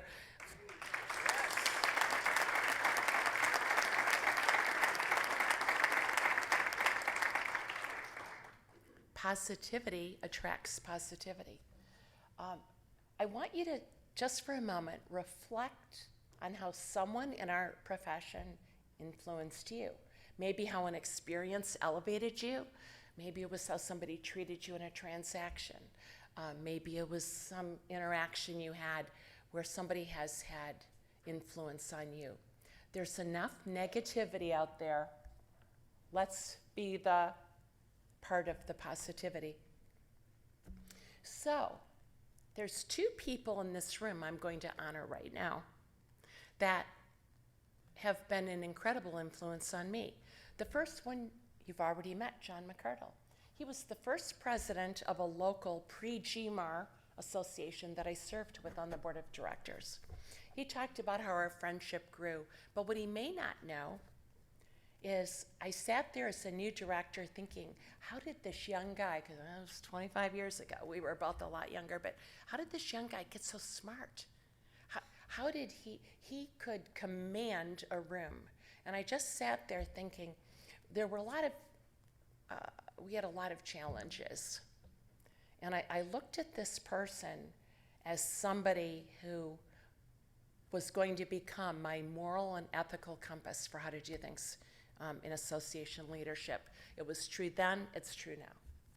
So it's only fitting that he's the one who swore me in today. That's why I chose him. Okay, there's one other person I want to honor right now. Rebecca Williamson, will you stand up? Are you still?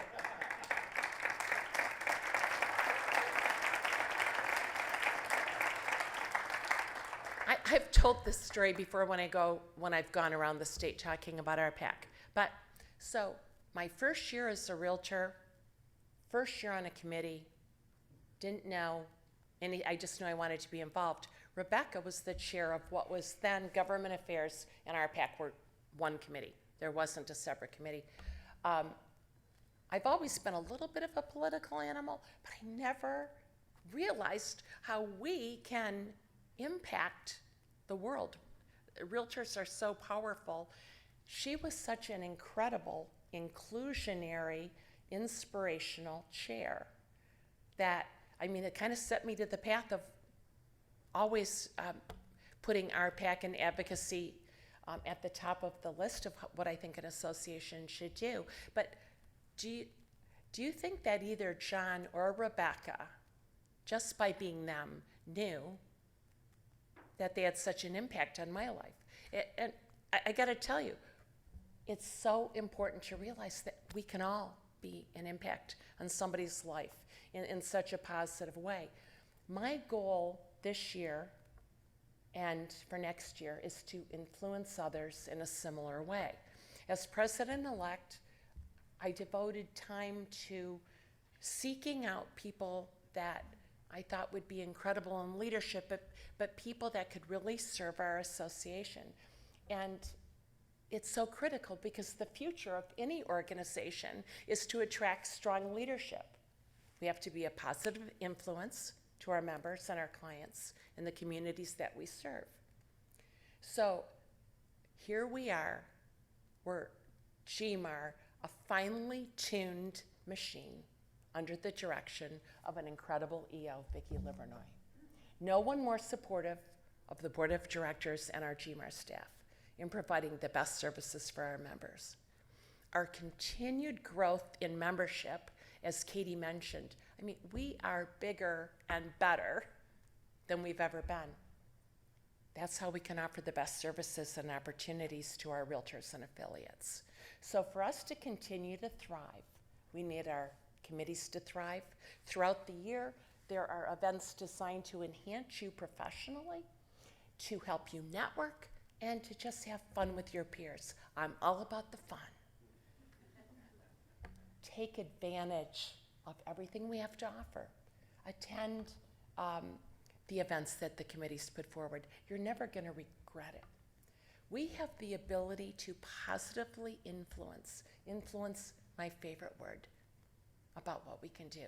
We have the ability to positively influence everyone around us. There's no end to what we can achieve here at GMAR. So I'm just happy to be part of the journey. I hope that someone will be inspired the way I was all those years ago, so long ago. Together we are greater. There truly is no stopping us. Thank you for the opportunity to serve.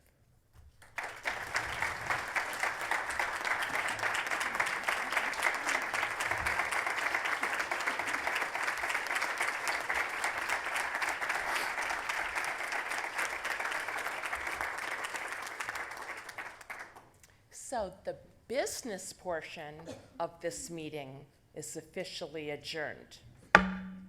However, after a short pause, a 5-minute break, we are going to be introducing our speaker, our expert on social media. And don't forget to fill out your Con Ed sheet so that you get credit for that. Thank you so much. Now, don't leave, stick around, because in about a half hour, we're going to bring our presenter on. You'll start your journey to fulfill your Con Ed credits for this coming year. And we hope to see you tomorrow evening at GMAR Gives Back. It's downtown at Capper & Capper. It's bound to be, and a great cover band. 50 amp fuse, great cover band. So stick around. About a half hour, we'll have our speaker. You'll get your Con Ed. Terry, congratulations. We love you. And we'll see you all in a bit. Stop me, 'cause I'm having a good time, having a good time. A shooting star leaping through the sky like a tiger, defying the laws of gravity. I'm a racing car passing by like Lady Godiva. I'm gonna go, go, go. There's no stopping me.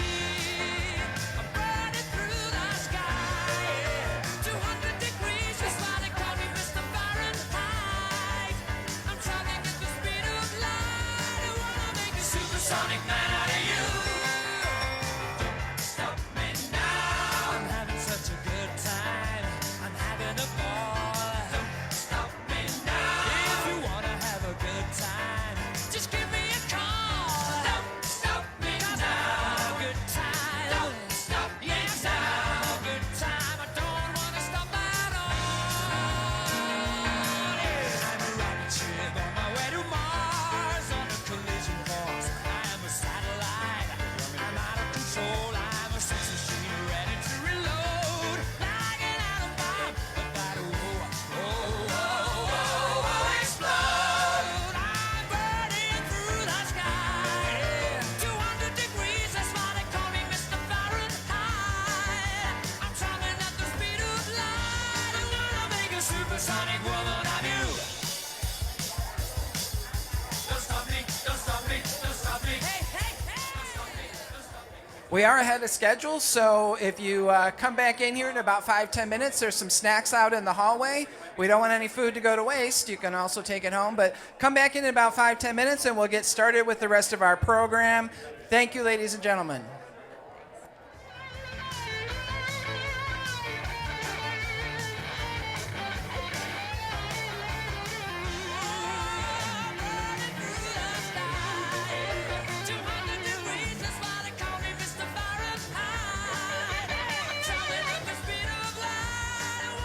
Supersonic man out of you.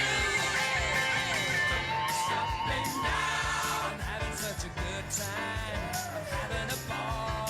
Don't stop me now. If you wanna have a good time, just give me a call. Don't stop me now. Good time. Don't stop me now. Good time. I don't wanna stop at all.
time to write a little song so you don't forget it. Sometimes I write a little song to remember the lyrics. I go 16, 12.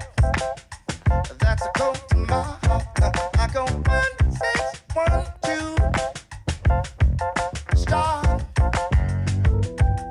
Aquarian, for Taurus.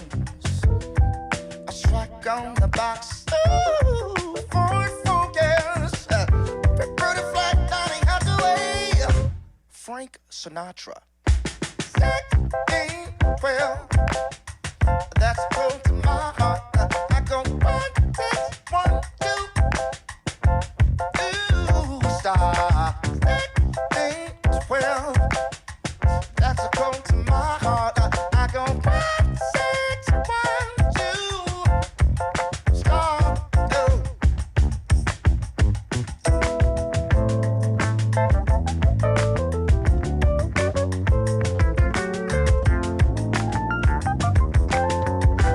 Peace of mind, a friend of mine. Whoa, 16, 12. That's go to my heart. I go 1, 6, 1, 2. Oh, star. I go 16, 16, 12. It could go to my heart. 1, 6, 1, 2. Ooh, star. I go 16, 12. It's a go to my heart. I go 1, 6, 1, 6, 1, 6, 1, 6, 1, 2. Oh, 16, 12. It's a go to my heart. I go 1, 6, 1, 6, 1, 6, 1, 6, 1, 6, 1, 6. I go 16, 12. It's go to my heart. I go 1, 6, 1, 2. Hey, hey, hey. I go 6, 12 is the key, is the key, is the key, is the key. Yeah. 16, 12 is close to my heart. You better never ever forget it. You better never ever forget it. Never ever forget it. Never ever forget.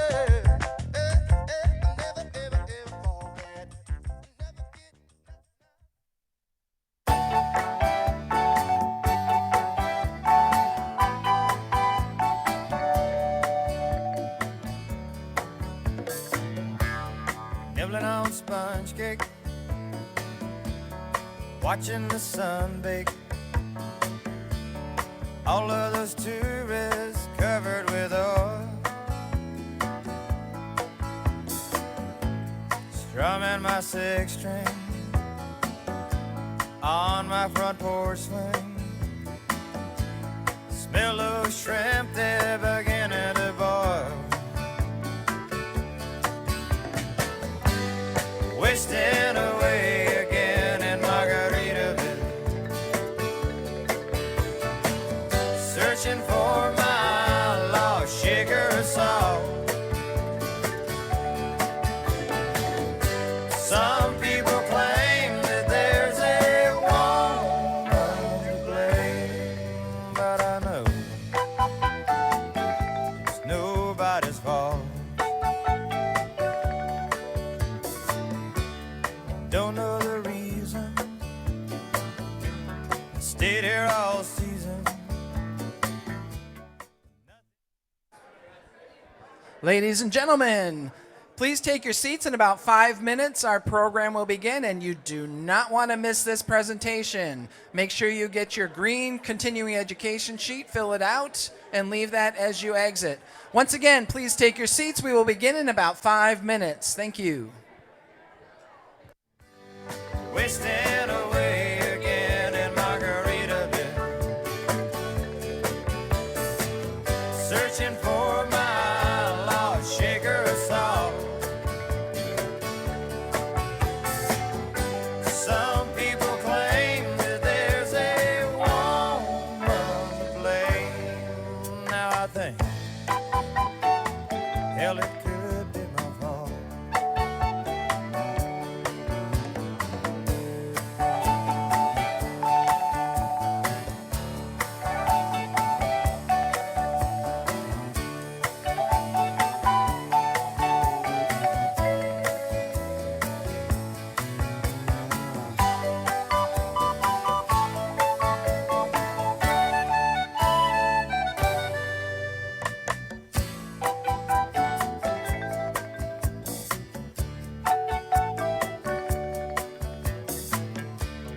blew out my flip-flop, stepped on a pop top, cut my heel, had to cruise on back home. But there's booze in the blender, and soon it will render that frozen concoction that helps me hang on. Wasting away again in Margaritaville, searching for my lost sugar and salt. Some people claim that there's a woman to blame, but I know it's my own damn fault. Yes, and some people claim that there's a woman to blame, and I know it's my own damn fault.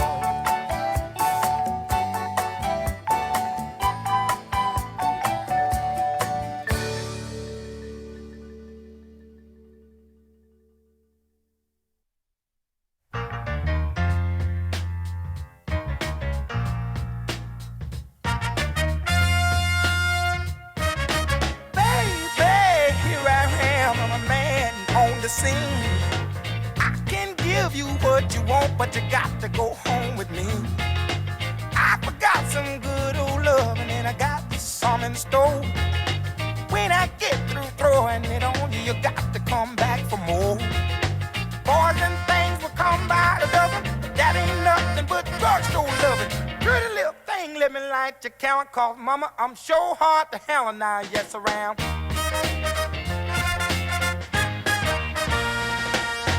Action speaks louder than word, and I'm a man with a great experience.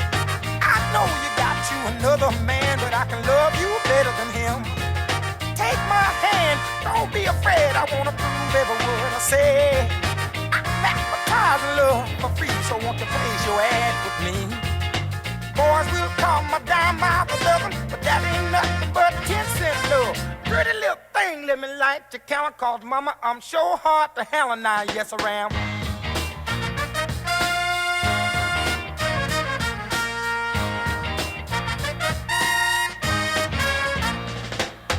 Baby, here I am, I'm a man on the scene. I can give you what you want, just come go home with me.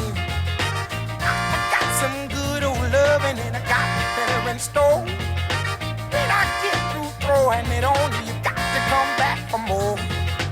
Boys will call my dime by my loving, but that ain't nothing but drugstore love. Pretty little thing, let me light your count, called mama, I'm sure hard to hell and I yes around.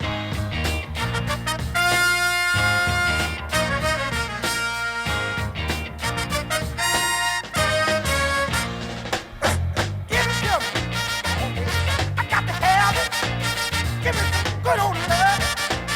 Some of your good love. I'm a big old man, mama. When I'm too hot.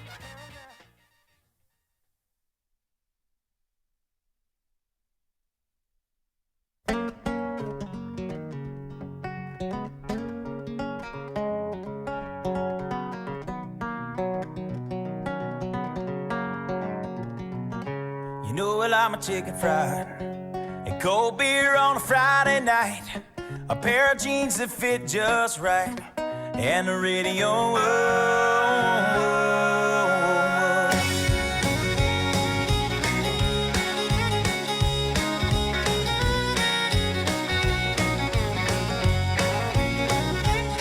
Well, I was raised up beneath the shade of a Georgia pine, and that's home, you know. Sweet tea, pecan pie, and homemade wine, where the peaches grow. In my house, it's not much to talk about,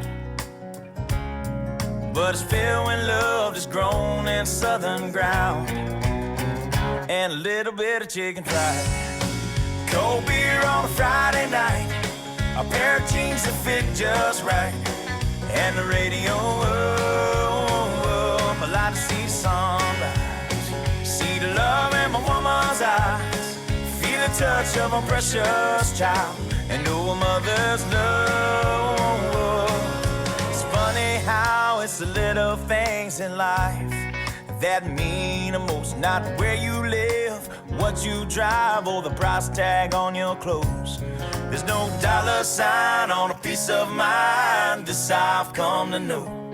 So if you agree, have a drink with me, raise your glasses for a toast to a little bit of chicken fried and cold beer on a Friday night, a pair of jeans that fit just right, and the radio world.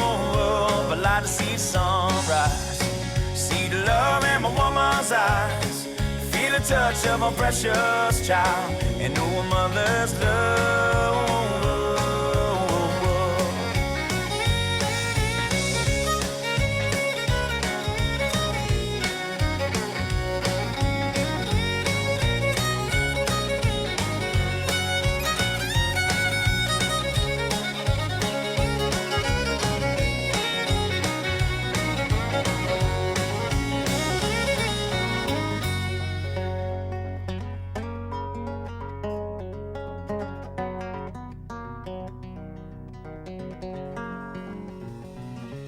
Thank God for my life and for the stars and stripes.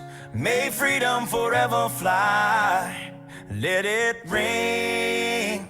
Salute the ones who died, the ones that give their lives so we don't have to sacrifice all the things we love, like our chicken fried and cold beer on a Friday night, a pair of jeans that fit just right, and the radio world. I like to see the sunrise, see the love in my woman's eyes, feel the touch of a precious child, and know a mother's love.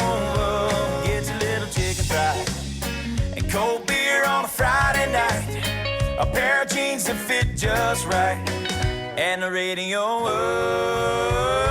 I like to see the sunrise, see the love in my woman's eyes, feel the touch of a precious child, and know a mother's love.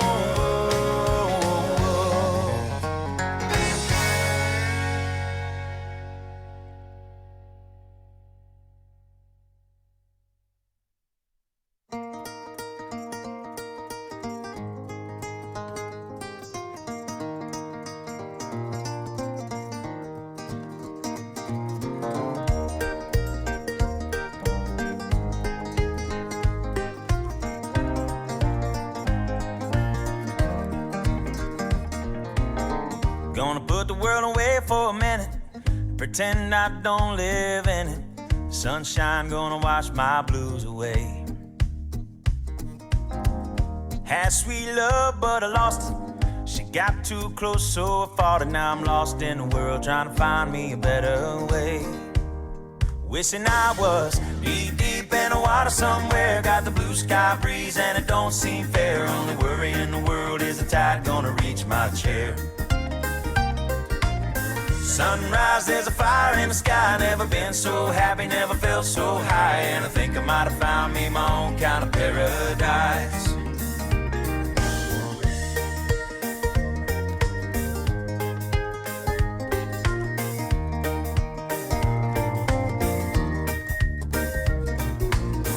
Wrote a note, said be back in a minute. Bought a boat and I sailed off in it. Don't think anybody's gonna miss me anyway. Mind on a permanent vacation. The ocean is my only medication. Wishing my condition ain't ever gonna go away. Cause now I'm deep, deep in the water somewhere. Got the blue sky breeze blowing wind through my hair. Only worry in the world is the tide gonna reach my chair. Sunrise, there's a fire in the sky. Never been so happy, never felt so high. And I think I might have found me my own kind of paradise. This champagne shore washing over me. It's a sweet, sweet life, living by the salty sea. One day you could be as lost as me. Change your geography, maybe you might be deep in the water somewhere. Got the blue sky breeze blowing wind through my hair. Only worry in the world is the tide gonna reach my chair. Sunrise, there's a fire in the sky. Never been so happy, never felt so high. And I think I might have found me my own kind of paradise. Come on in, the water's nice. Find yourself a little slice. Grab a backpack and lunch. You never know until you try. When you lose yourself, you find the key to paradise.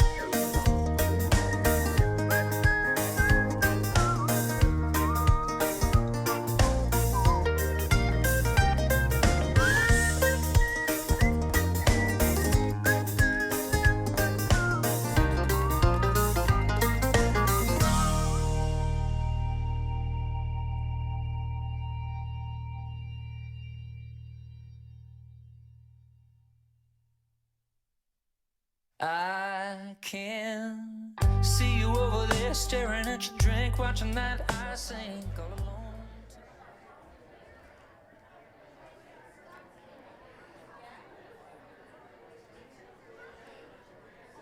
Would everybody take a seat?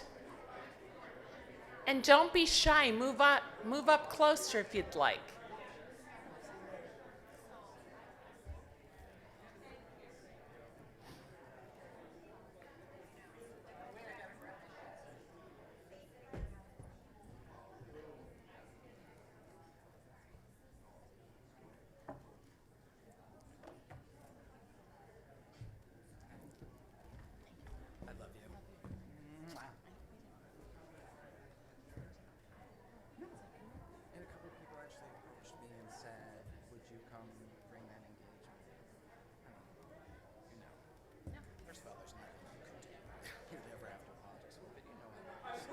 Supporting me in that for years. So, you know, I don't really. You can't out me because everybody already knows. I know.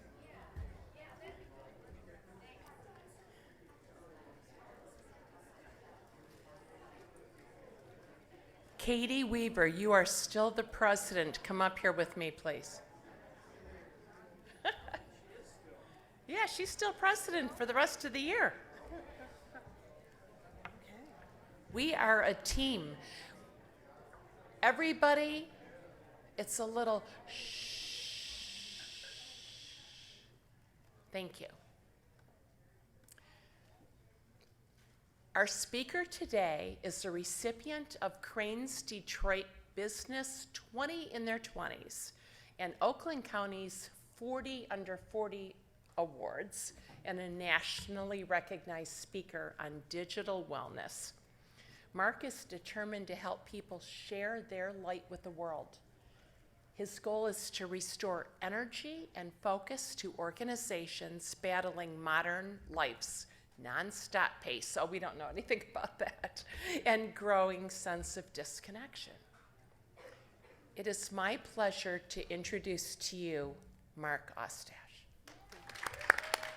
Thank you. Thank you. Really glad to be here today to close out your annual meeting. Just as a little bit of background, I'm born and raised here in the Metro Detroit area. So yeah, there we go. So GMAR is, the metropolitan area is close to home. In fact, Annette Campo just sold my parents' house, the house I grew up in, after about 40 years. So thank you, Annette, for doing that. And it's been great. Vicki and my brother went to high school together. And Terry, whenever you want to go shopping next, you can bring me along with you. And Finn's to the left. Finn's to the left. There we go, Finn's to the left. Hey, listen, as we end our time together today, my intention is to give you guys some tools, some stories, share a little bit of music, and hopefully inspire you to leave feeling more connected to both what you do on social media and in your online life, in your offline life, like here as we gather together for coming together for moments that matter, and then most importantly, in line with yourself. So that's kind of the setup, is to find ways to reconnect offline, online, and inline. So that's the setup. It has felt like, as we come together for probably our first physical gathering in quite a while, there's been this like action potential of energy with human connection that's been there, that's been present, but it's just not quite connecting together. And as many of those that have found themselves on Zoom calls or working with their clients or their partners over Teams or WebEx or Zoom, it feels like we're kind of been living in this two-pronged world, right? Where we are ready to connect, but it's like when you get to the end of your holiday lights and you go to plug in that last connection, you realize that it doesn't quite fit. So the intention today is to start to unpack ways that not only can we reconnect as kind of a human race, but we can do so in ways that create meaning. That is really the mission that I'm on. Terry mentioned kind of in the introduction, but being born and raised here in Farmington, Michigan, then going to college at Albion College, studying psychology and neuroscience, and then doing what every parent's dream for their children that go to liberal arts college that's very expensive. I went to massage therapy school right after I graduated. And my dad is like, "What are you doing? What are you doing?" I said, "Dad, human connection is a real thing. Corporate wellness is on the uprise." And I had a desire to begin infusing, in that instance, corporate massage to help reduce some of the burnout and fatigue that was happening. That was nearly 17 years ago.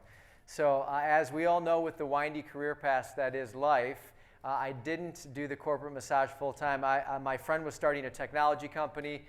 I went to work with him. We went from 3 people to 40 people in about 5 years.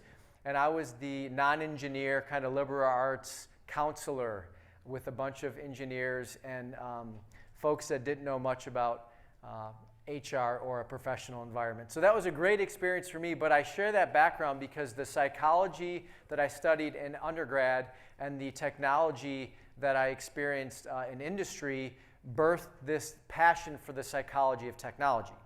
So as we think about how the internet and the social media impacts our mind, body, and spirit, we need to be more mindful of how that impacts our thoughts, the digital calories we consume, and how we show up, whether we're showing a house or hopping on a call with a title company or even just engaging at the end of the day with our family. Terry, I talked to your family at the break, and I was talking to one of your sons, and I said, "Tell me about your mom." And he's like, she goes for like 16 to 18 hours, sleeps for 4 hours, and then gets up and does it all over again. I don't know how she does it. And I said, I asked your husband, what advice would you give those that are working with Terry in the following year to come? And he said, get on board and get ready to go. So we've got some good leadership that's coming in this next era of GMAR, but that's just a little bit of the background. Today in our time together, I mentioned we're going to find ways to connect online, offline, and inline. And when you leave, these are the 5 things that you're going to take away with to feel, oh my gosh, I heard this keynote speaker. He was bald. He was somewhat nice. He didn't push us too much past our comfort zones, but he encouraged us to step into the space of kind of a spirit of vulnerability that's going to, I believe, allow you to better connect in your social media presence, and more importantly, better connect with those that you're in front of today. So here's just a quick energy disclaimer. This is kind of a two-way street, right? Here I am live. Folks that are joining virtually, so glad that you're here. But many of us have heard for the last 2 years on Zoom or Teams calls, can everybody mute themselves? That's how calls start. So since we're not on Zoom, I want to ask everybody to stand up for a second. So please stand for a minute. This is the anti-mute yourself moment for the day. It's called 10 seconds of energy freedom. So I want everybody to unmute themselves literally, and at the count of 3, we're all going to hoot, holler, snap, clap, get up, jump around, stretch out, do what you need to do, move your energy around. Our energies is just that, our emotions are energy and motion. So at my count, again, I see some people starting to dance in the front row. Follow their lead. 3, 2, 1, go. Woo! Woo-hoo! Yeah. Woo! There we go. There we go. Make it clap. There we go. There we go. Dancing around. Okay. You can sit back down. You can sit back down. We have to move our energy. Yes, lots of fun we're going to have today. So I wrote a book last year called Courage to Connect, Inspiring Meaningful Connections, both online and offline. As a spoiler alert, everyone's going to get an ebook version of this book at the end of our session today. So that is a gift from GMAR to you all. So grateful for that. But I'm going to share a couple stories from the book as we unpack today's message. But it's really anchored in these kind of two moments of courage, which is represented by the heart, and connection, which is represented by the phone or our device. So we're going to kind of balance this walk between what it means to have the courage to connect. And just one more layer of personal kind of insight. Famous last words for me. You'll know I'll be sharing personal insights from now until the end of the hour. But this is my family. This is like the Instagram photo that I put up. Like my wife isn't questioning how I do the dishes. My kids aren't picking on each other. You know, this is the perception of my online life. This is how I've really felt the last 2 years. If Santa Claus is the lockdown, I am my son, just eager to get off of his lap and out back into the wild. As a default extrovert, as somebody that's always gotten energy from other people, it's been a challenge being restricted over the last couple of years, and I feel like there's a new birth as we come back out together in fellowship, community, and togetherness like we are today. So just know that, can anybody else relate to this photo in the last 2 years? Yeah? Okay, yes. When I'm feeling like depressed, I have this photo in my wallet. I just look at it, I'm like, oh my gosh, this is the best expression. And it always lifts my spirit. But in the spirit of this idea of courage, think about this. In the original meaning of the word courage, it comes from the Latin word cor, which means heart. And in its earliest definition, the word courage actually meant to share your heart or to share your story with those around you. So I want to teach you an exercise. I'm going to model it. Then I'm going to ask for a few volunteers from the audience. And then we're going to have a moment to just kind of test it out. But it's an experience called If You Really Knew Me. Now, If You Really Knew Me is a great conduit into getting to know people both online, offline, and even yourself. Because the intention is to share statements that are revealing in nature. If you look at the word intimacy, it actually phonetically looks like into me you see. So these are statements that create more intimacy in who I am as I get to know you all in the first kind of 10 minutes here. So if you really knew me, by the way, the statements I'm going to share, think of vulnerability as a spice level. Okay, you can share things that are more mild, like factual in nature, to things that are more medium, maybe some people knew about you, some people didn't, to spicy, like, wow, did I just share that with those that I don't know? And the intention is to create connection. So if you really knew me, you know that I have a 7 and a 4-year-old, and they bring me and my wife to the center of joy and chaos each and every day. If you really knew me, you'd know that I have an Irish twin sister, which just means we were a year and 10 days apart, and have been in the same grade since kindergarten. If you really knew me, you'd know that I have a brother with special needs who's 30. He drives and he works, but he'll always live with either my mom or dad. If you really knew me, you'd know that each morning I start my day with a cup of hot lemon water as I kind of get into my devotionals and scripture and journaling, followed by a celery juice, then followed that up by a cup of black coffee, and then topped off with a big smoothie. If you really knew me, you'd know that I pee about 10 times before 10 a.m. after drinking all those liquids. If you really knew me, you'd know that I'm a huge Kenny G fan. Straight up. Like, I like classical music, I like Christian music, I like hip-hop, I like Jimmy Buffett, but when you put Kenny G and me in a room together, it's over. It's over. Let's see, what else do I have for you today? If you really knew me, you'd know that I just found out this morning that an old grade school friend of mine passed away in his sleep on Monday.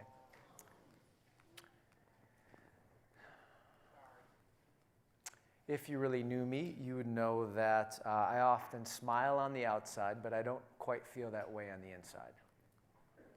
And if you really knew me, you'd know that I surprised my wife on our wedding day and sang her my wedding vows.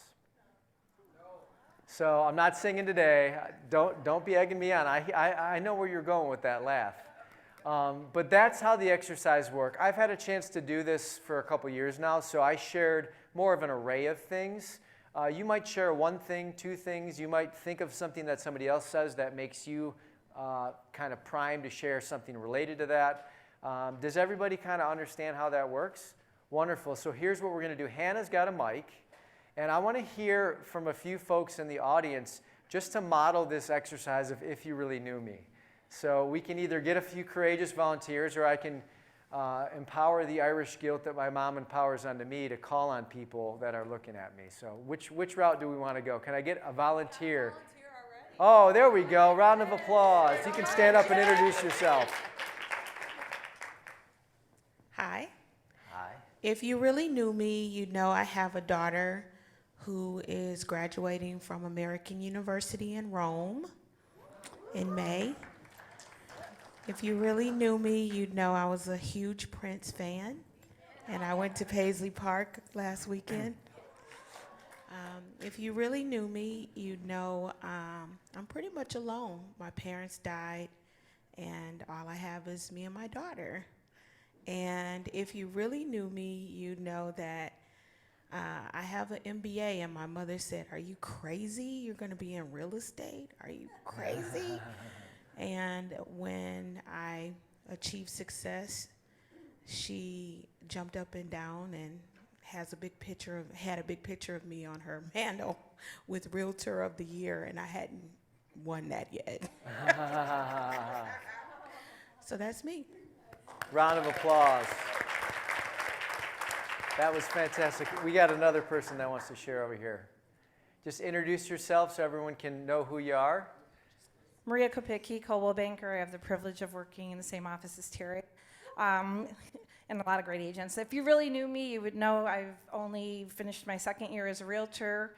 If you really knew me, you'd know I was a school teacher for 30 years, taught criminal law and many other things, government, youth and government, took kids to Lansing, wrote legislative bills, all that great fun stuff.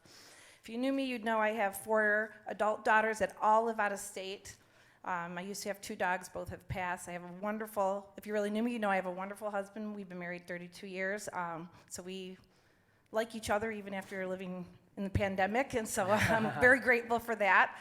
If you really knew me, you would know that I grew up very poor on welfare from a single mom. I'll start crying. And I have a nonprofit, Evolve K-12, and I donate a lot of my commission back. And if you really knew me, you would know the reason I do so much and give so much is because I know what it was like to be there. And so unless you are in that place, you don't know. Because if you really knew me, you would know that people say, "Why do you give your money away?" And if you knew me, you would know why. Thank you. It's awesome. So good, so good. Good afternoon, I'm Etoile Libet, and if you really knew me, you would know that my first political activity stomping for someone was when I was 5 years old. If you really knew me, you would know that I love music. If you really knew me, you would know that I was a captain in the Army, and I worked on our men as a dentist, and I also worked on the dependents and was often their counselor. If you really knew me, you would know that I have heard this man speak before, and he didn't pay me to say this, but you're gonna enjoy this. No, thank you. Anybody else want to go? Over here. Wonderful. Oh, this is a good one. If you really knew me, you would know that I love to ballroom dance and I'm actually good at it. If you really knew me, you would know that I am very technical and my family thinks that I am very smart. I am like the family guru for fixing anything technical. If you really knew me, you would know that I was an ASL interpreter for my church, and I signed for 1,600 people on Sundays. If you really knew me, you would know that I am the oldest cousin. I'm the second oldest cousin of about 70 cousins. My dad was the oldest of 18. If you really knew me, you would know that Mark was one of my first technical recruiters when I moved back to Michigan, and I just recognized him earlier and had a conversation with him. He was great then, and he's great now. Oh, thank you. I can already tell that this is a really special audience, and just a quick show of hands, how many of you learned something new about one of your fellow GMAR members, right? How many of you could relate to something that you learned about them? How many of you were hoping that I don't call on you to do this exercise in front of everybody? Right? So here's the thing, right, is that the nerves and the emotion and the energy that we felt during that is what human connection is all about. And I believe that we've kind of, it's been an endangered experience because there's so much of a transactional nature that we've been living in with our back-to-back-to-back meetings. You guys all look at each sale as as kind of like that high, and then boom, you're on to the next one, right? Or you're juggling multiple plates in the air, spinning. So oftentimes we don't have time to make space to get to know each other in an intentional way. So now you have a new way to do it through If You Really Knew Me. I would encourage you to do that back in your offices, on your Zoom calls, in your family reunions, if you're leading a session, because it does change the energy of the room. I felt chills when I heard a few of you guys share some statements. I felt some sighs. I saw a few tears. So that's what we're really here to do, is to create connection. And as Terry mentioned earlier, it does play into how we show up online. And many of us, there's a term that I just learned called the imitation principle. And the imitation principle goes like this.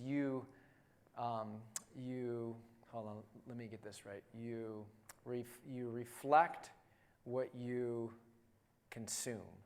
Okay, so the things that you consume, the things that you intake, are the things that you reflect. And so much of our day is consumed in a fast pace with the digital demands, consuming heavy digital calories that don't necessarily reflect the things that we desire. There's a lot of fear, there's a lot of worry, there's a lot of heartache in the world and in the internet, and it's hard to reflect the things that we want to reflect when we're just kind of consumed by those things. So imitation principle, write that down, consider that. We're going to come back to that in a little bit. But I did mention my love for Kenny G, so it wouldn't be a true message if I didn't share why Kenny G is so important to me. It comes back to the year 1982. This is my dad and I back on the house that Annette just sold 2 months ago. And we just finished cutting the grass. It was a July afternoon. I don't know if this is one of those memories that I have because of the picture or that I hold because it's the first impression that my subconscious can recall. But I think it's the latter because I can smell the sweat on my dad's back. I can literally feel, like I can see the grass on his shoes. And I know that like little back strap thing is not made of organic clothing or FDA approved like my wife would have hoped it would have been. So my dad and I have had a really special relationship, and Kenny G was the kind of the conduit that brought us together. So in the 90s, we would clean the house and put the album Breathless on the 6-disc CD player as the smell of Windex circulated through the family room. My dad and I, fast forward, this is 3 years ago, we were at the Kenny G show at the Aretha Franklin Amphitheater, formerly known as Shane Park. Anybody been to Shane Park? Yes, a great place to see in concert. So it was kind of like a father-son date, you know. We got together, and it was really, really special because just 2 months before this photo was taken, my dad was on his deathbed. He was in the hospital. He has suffered from mental and physical health issues for as long as I can remember, and it caught up to him. So that's my dad, that's my brother standing up next to him, and that's his brother kneeling next to him. And there's about 20 of us behind him just praying that he's either going to go in peace or that he'll live to see another day. And by the grace of God, he did live from this experience, and we found ourselves at the Kenny G show. Now, it was extra special because we met him. We met Kenny G.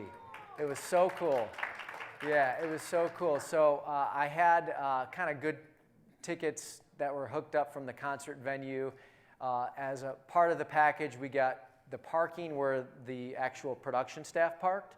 So on our way kind of behind the scenes, if you will, I noticed that the green room, which is just a small little 800 square foot like brick building that the likes of Aretha Franklin, The Temptations, Smokey Robinson, all the greats have been through, the door was cracked. And I was there for a meeting in an off day when the concert wasn't live. So I just took my dad through there. Right when we walked in, Kenny G's standing right in the hallway. So they connected. My dad he said, "Did you plan this?" "No, Dad, this is just how the day's unfolding." So they spoke. My dad's got his cane there. You can kind of see it tucked in the back of the picture because he was recovering from pretty much congestive heart failure. So we walked slowly from the green room down to the 10th row where our tickets were. And as we went to go sit in our seats, we're actually about 20 people into the 10th row, so we would have had to like walk and do that thing where you're shuffling and not, knocking down the beers and the popcorn. And I looked at my dad, he looked at me, and I said, "Dad, let's just sit here on the aisleway. No one's sitting here." And they weren't our seats, so we sat, and the concert kind of begins to start, lights begin to dim, and the ticket holders come to the seats, look at us, say, "Get out of here." And we looked at each other, tested our luck, and stepped a row back to the 11th row. Now that detail is really important because we sat down, the music begins, and the bass player from the stage gets off of the stage, steps right into the aisleway, goes like this, sets a crate down in front of my father, touches his leg, and says, "You have the best seat in the house." And this is a video of what happens next.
I don't know how this night came about, and I don't question it, but this is the most incredible experience that I've held in my 40 years on Earth. This photo that was captured by the event photographer was printed out, like there somehow, and given to my dad and I, and sits in my office at home. This literally was like a personal serenade in front of 10,000 people at the former Shane Park. And it was a reminder of two things. It was a reminder of the array of emotions that we can feel in a given event or moment. And I was angry earlier that night because my dad was walking slow. I was angry because he doesn't take care of his health. I was glad that he was there with me to see the show. I was overjoyed when this moment happened. And then I was like full in my spirit of, I didn't even know words can't describe what I felt. Words cannot describe what I felt. And I think oftentimes, as humans, we don't have a chance to feel the emotions that we're holding on to in the present space. So this is an acronym that I want to gift you all to think about, to write down, to take a picture of. And it's called RAIN. And it stands for, can I recognize, allow, investigate, and nurture what it is that I'm experiencing and feeling.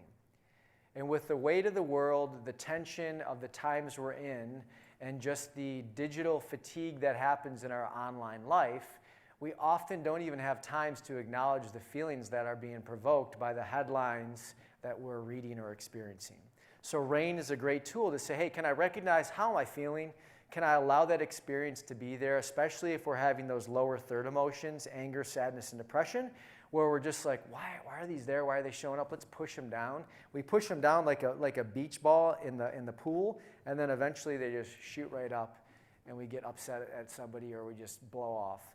some steam in the wrong direction. And then I, can I investigate what's happening around me? And then this last part, which is kind of the methodical turn the corner, can I nurture myself with what I'm feeling, or can I nurture compassion to those that are around me?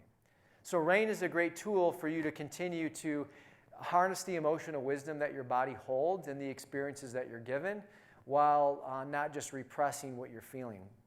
And I do a lot of work on emotional intelligence, which is why this story is a great way to remember thinking about, when I'm feeling disconnected, how do I connect in line? So one of the ways that you can do that as we kind of get back into this hybrid world, or make our way back into the streets, if you will, but ask each other these 3 simple questions. 1, how are you doing? And this is the caveat. It's like you actually care and you want to listen, so you have to pause and then receive what it is that they're sharing back to you. 2, what are you looking forward to? I think oftentimes the things we talk about can be contagious. So when we do have doom and gloom on our minds, whether it's from what we just got our fix on social media, or whether it's because it's just the heaviness of the day that we're in, it's okay, be that voice, be that ear for somebody to lean on, but then ask them, what are they looking forward to, so you can begin projecting a positive future for yourself and those around you. And the last thing is, how can I support you? I see it already with the leadership here and those that have been kind enough to talk to me in between the breaks. There's a shared desire to see each other win, both in 2022 and as we close out 2021. And part of it is just a desire to care for one another. So these are 3 simple questions. Start to ask them. Any attorneys in the room by chance? Yeah, a few? All right, well, you guys read contracts probably in your work. That little asterisk always means something like, I need to read the small legalese, and it does so here too. So some cultures ask not how are you doing, but what is the state of your heart? And I think this goes back to that true meaning of connection, which is, if we were really being courageous in how we connect, what is the state of our hearts? And oftentimes that trips into some heavier stuff that we don't necessarily want to cope with or deal with, like you saw with my dad, and kind of his lack of focus on caring for his needs led to his almost eventual death. But then in the same breath, we were able to share that moment together that I truly believe lifted his spirit from now until eternity. So I want to shift gears. So we talked about courage. We've given some ways to kind of acknowledge how to both share courage and inspire connection online, offline, and inline. Now we're going to talk about just this idea of connection, because in its earliest definition, it meant to be together physically. And it comes from that Latin word, which means unity or togetherness. So as you guys come together for this year's annual program, it's great because we don't have to necessarily all be together virtually. Hello to those that are joining online again. And we're glad that you're here. And next year you'll be here in person. But the truth is that we are hardwired to want to see each other, read body language. You mentioned doing sign language, right? It's like, think about the nonverbal cues that we don't get when we aren't together in person. So in this kind of anchored moment of how do we connect in person when we're in a hybrid world, I want to just share a quick couple takeaways on some research I did over the last 2 years around the emotional state of the virtual workplace, which is relevant for you all as you manage your hybrid workload moving forward. So these are just some of the companies I worked with. I asked them 4 really simple questions. 2 were related to their digital wellness or their digital health, and 2 were related to their emotional health. And the interesting thing is, I asked the first question, what's one word to describe how you're feeling? I still ask this question in my surveys before my messages and events, and I still see the same patterns of this dichotomy of words like overwhelmed and stressed and anxious to hopeful and good and content. So all of this survey data just basically says 2 things. 1, we're still pretty darn fatigued as a nation and as a world. And 2, some of us are coming into meetings and moments with opposite emotions, which just means that we need to create space or a middle ground to encourage people to show up and kind of come as they are, which is a hard thing to do when we're in a transactional world. But hopefully when you leave today, you're going to have a newfound desire to create that space both internally in your thought life and externally in the way that you show up, to give a little bit more of that compassion to your connections. And all of this kind of roots to this idea of digital well-being or digital wellness. How many of you heard the word digital wellness before? How many of you have a smartphone? How many of you are checking it right now? I see you. I'll see you in the hallway, okay? How many of you check your phone right when you wake up in the morning? How many of you check your phone right before you go to bed? How many of you check your phone when going to the bathroom? Don't lie. This is being recorded. No, right? So we get it, right? And this isn't an anti-tech message or intended to make you feel guilty. It's just to say, like, we have so quickly adopted the smartphone craze and just the 24-hour connection that we don't have enough knowing. I could say research, but I'm not really a huge research guy. I'm more of a in-the-moment observation, real-time, what are we feeling and experiencing? We know the heavy burden that is our digital life. And in some ways, and I'll teach you in a minute, that there's incredible ways to encourage each other using this beautiful gift that is technology. But the point is that our digital life impacts our emotions. This whole concept birthed for me about 20 years ago when I was in college looking at my ex-girlfriend's MySpace page. So if that dates me back at all, MySpace was a thing on the internet for musicians.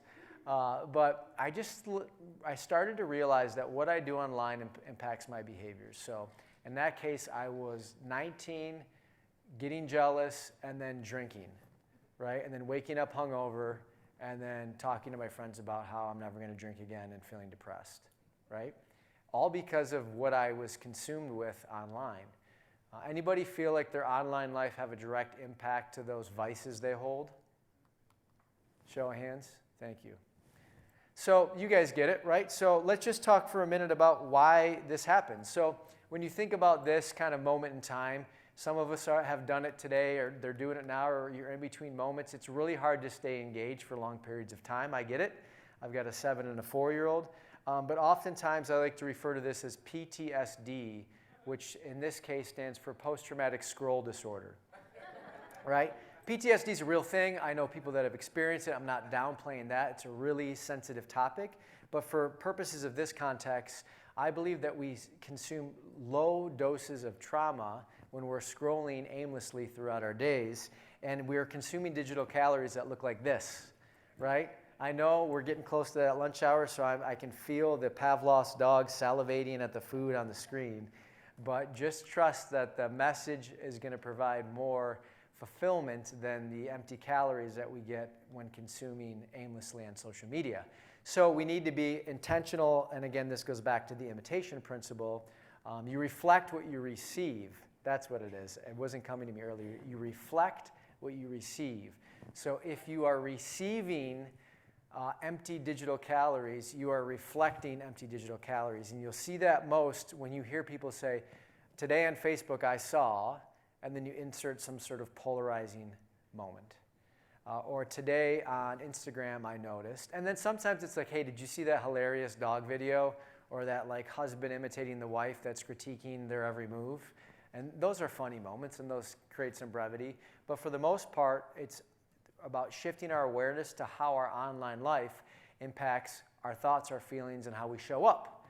And as you all know, you guys, you're representing the agencies and the brokers you work for, but you're really just representing yourself.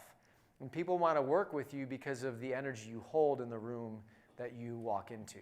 So just know that that PTSD that happens before your next meeting impacts the way you show up and reflect to those that are receiving you for the first time.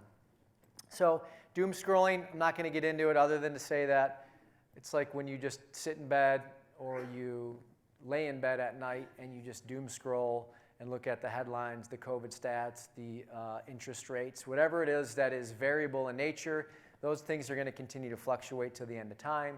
You need to root yourself and protect that sacred 10 minutes of your day in the morning or at night to fill your mind up with things that are good and pure and noble.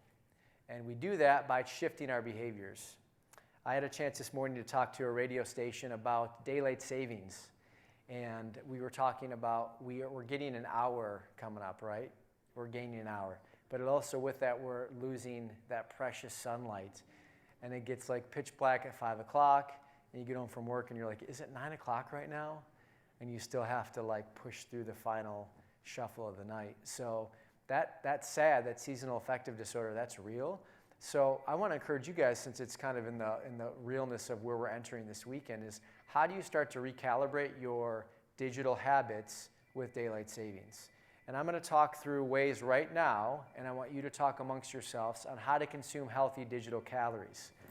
So we've got 5 things on the screen. These are behaviors that I want to encourage you to start to adopt as you walk into daylight savings, knowing that you have an extra hour, in theory, of your day to begin recalibrating how you wake, how you go to bed, and how you just kind of maybe start a new season in your life. So here's what I want to do.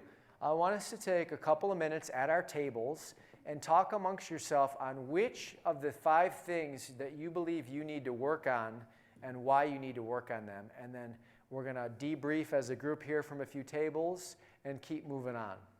All right, so if you're at a solo table, pair up with somebody, turn around.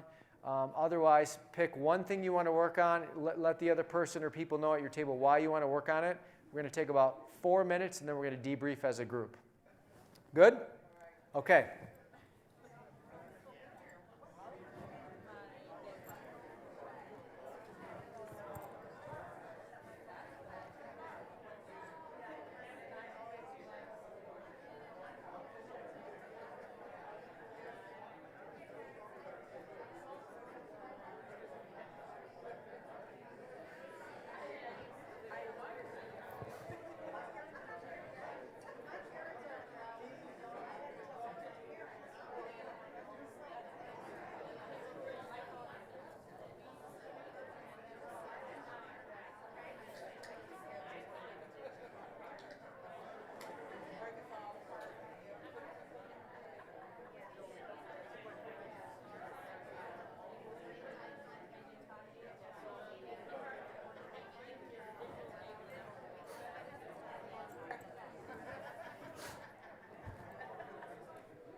How are we doing on time? Great. Good, cool.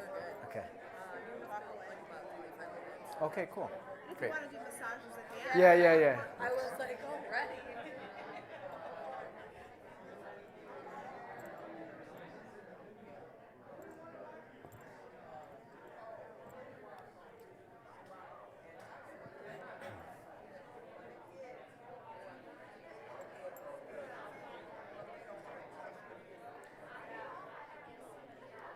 Just take 1 more minute as you wrap up your conversations.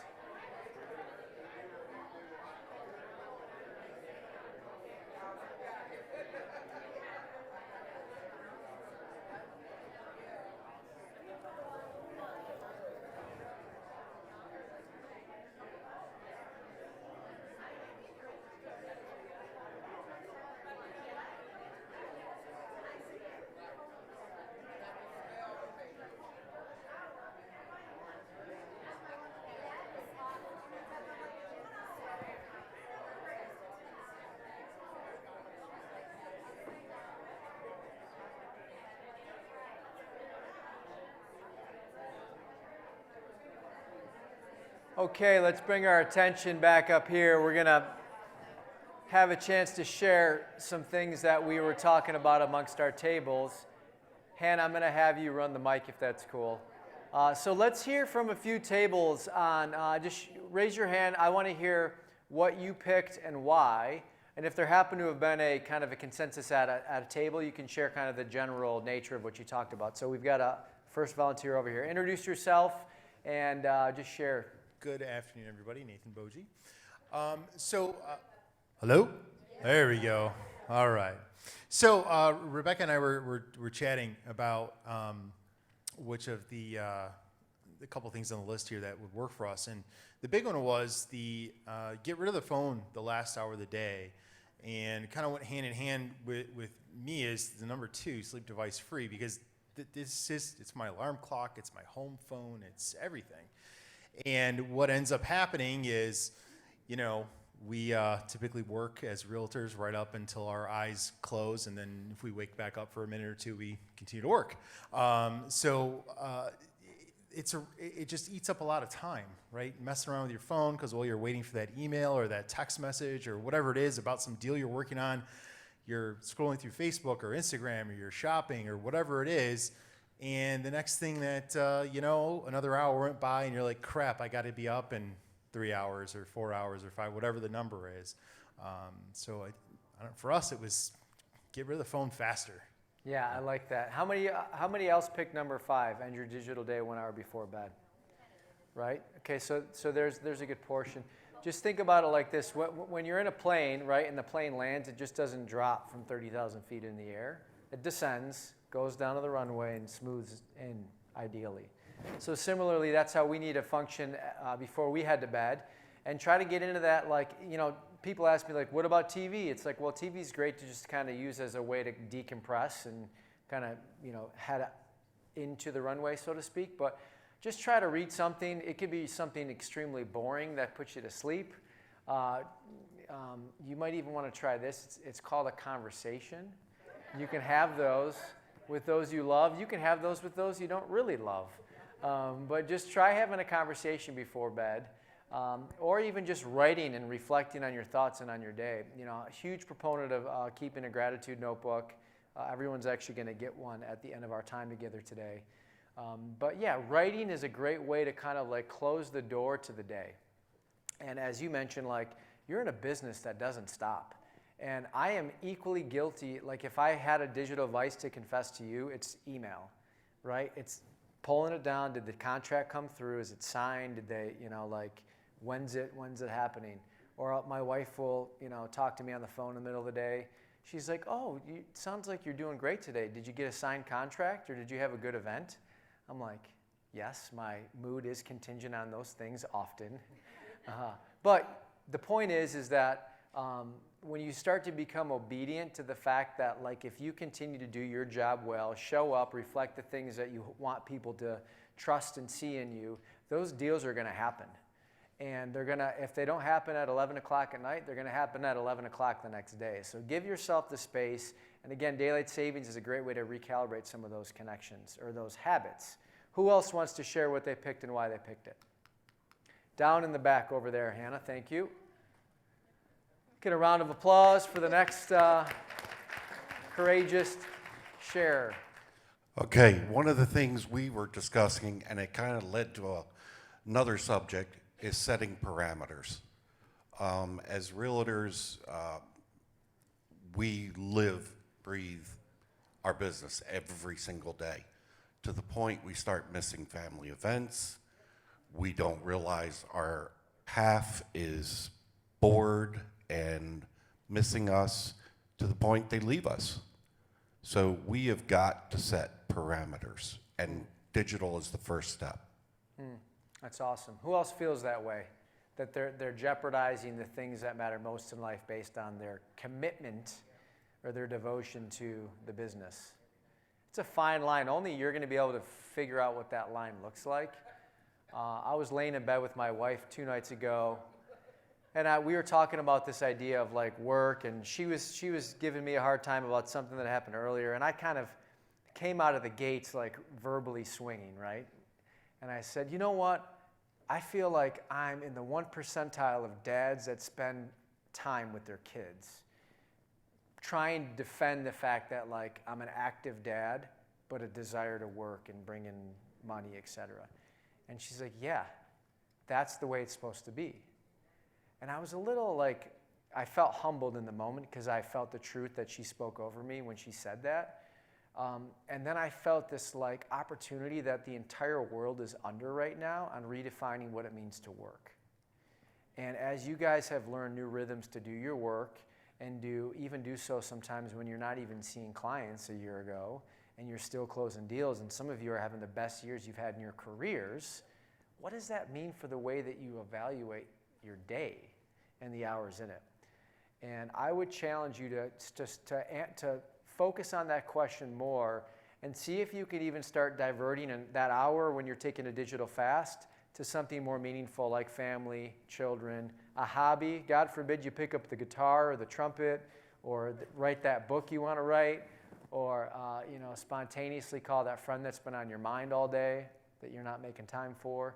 So there's an opportunity right now for the first time in my lifetime to redefine what work looks like while still sustaining our families, our commitments, etc.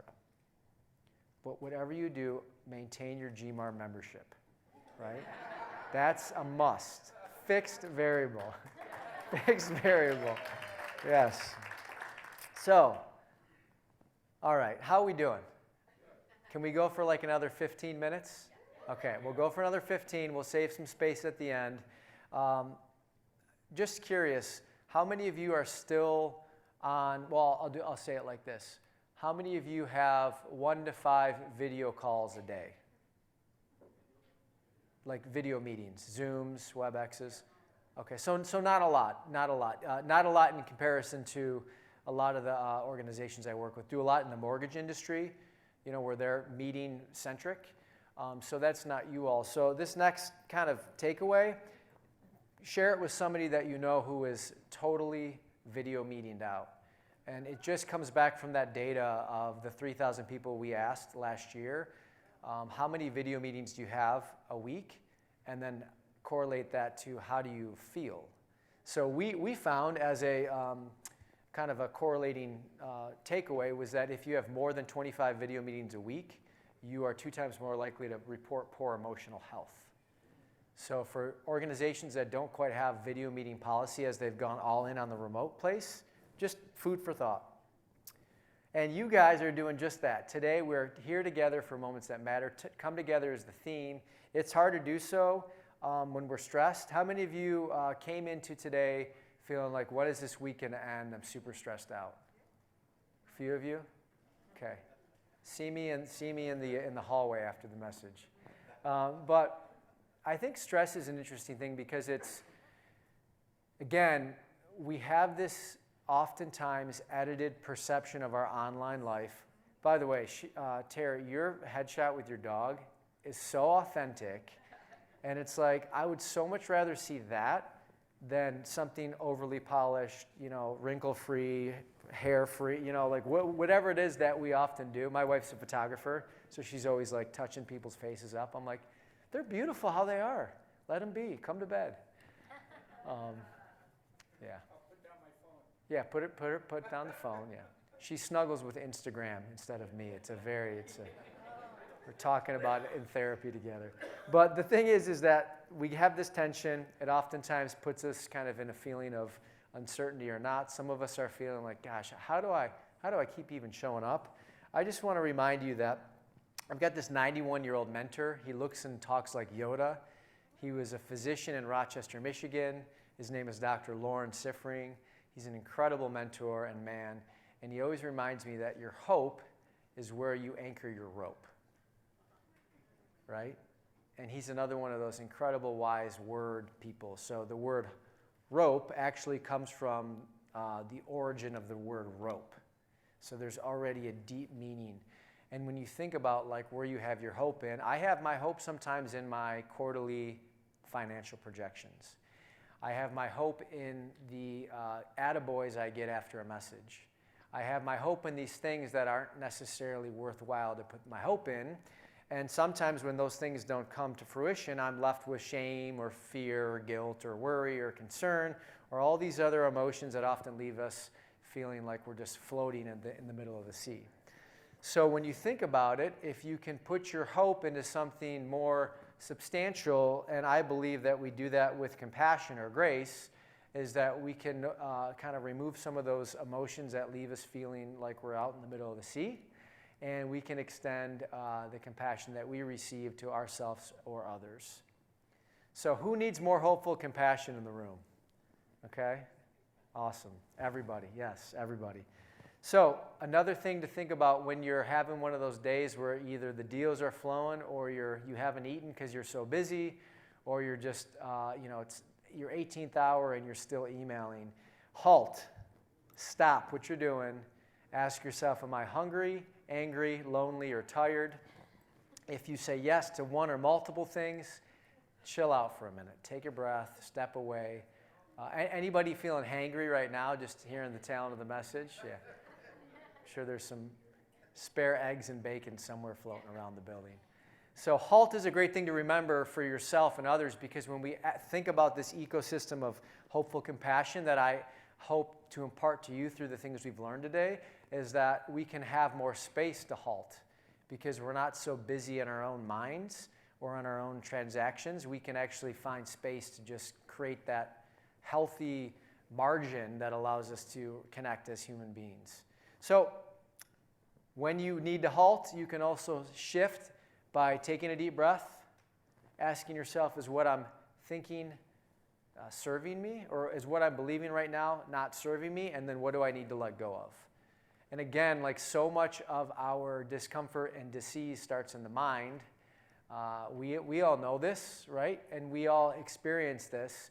And the soundtracks that spin in our mind, those soundtracks are those reoccurring thoughts, are definitely things that are creating weight in the way we show up. So when I thought about the message today in this space of connection online and how you use social media in a way that represents and draws people into you, I think it goes back to just showing up authentically, whether you're in a room like this and you can stand up and share things about being on welfare, or signing to 160 or 1600 or some 160 number that you mentioned, or whatever the case is, you're able to start to authentically represent who you are and what you stand for and believe. And I think that's what's going to bring people to you, whether you're on social media or here in the room.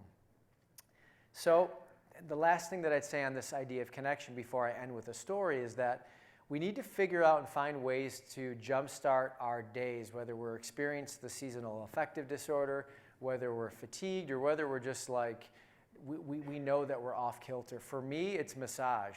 I heard people asking if I could do massages at the break. I'm retired, other than I have a sole client of my wife and her feet and her bunions, but too much information, right? But yeah, so we need to establish connection cables. I go get a massage. That's like my preventative health care. So when I'm feeling off, she's like, you go get a massage. I come back, I feel like a new person. You might need to go walk or exercise or play tennis or racquetball or knit or do things that are analog or real. And think about that for a minute. Write down something that you feel like is your connection cable. What's the conduit to the things that ground you or bring you that space when you're feeling overwhelmed or having kind of techno brain burnout from the day? Write it down, think about it, and just know that that's another great way to dial down that negative self-talk that spins in our heads and allows us to kind of look at things a little bit more rationally. All right, I did say we're going to end with a story, but I have one last kind of micro audience exercise, and it's through the spirit of true and false. So here's what we're going to do. Everyone's going to stand again. Everyone's going to stand again. And Terry, can we put on some music for a minute? So we're going to, instead of 10 seconds of energy freedom, we're going to do 10 seconds of dancing, okay? So I don't care what you put on, guys. I'll talk slowly to cue something up. I want you to, through osmosis, channel whatever song Terry has in her head right now. It can be whatever you want. But at the count of 3, I'm going to count down from 3, and just kind of move around, shake it out, dance, do what you need to do, hoot, holler, clap, snap, whatever you need to do at my count. 3, 2, 1. And go. Woo! Instrument. Such a powerful connector. So that might be your connection cable, right? Is you just put on that playlist you got to jam out to. All right, here we're going to play rapid true or false, end with a story, and then you're going to get a giveaway, and then we're going to end our time together. So quickly, raise your hand. I'm going to share statements. Raise your hand if they're true. Keep your hand down if they're false. True, false. Okay, first question. You can soften your facial features using a zoom setting. True or false?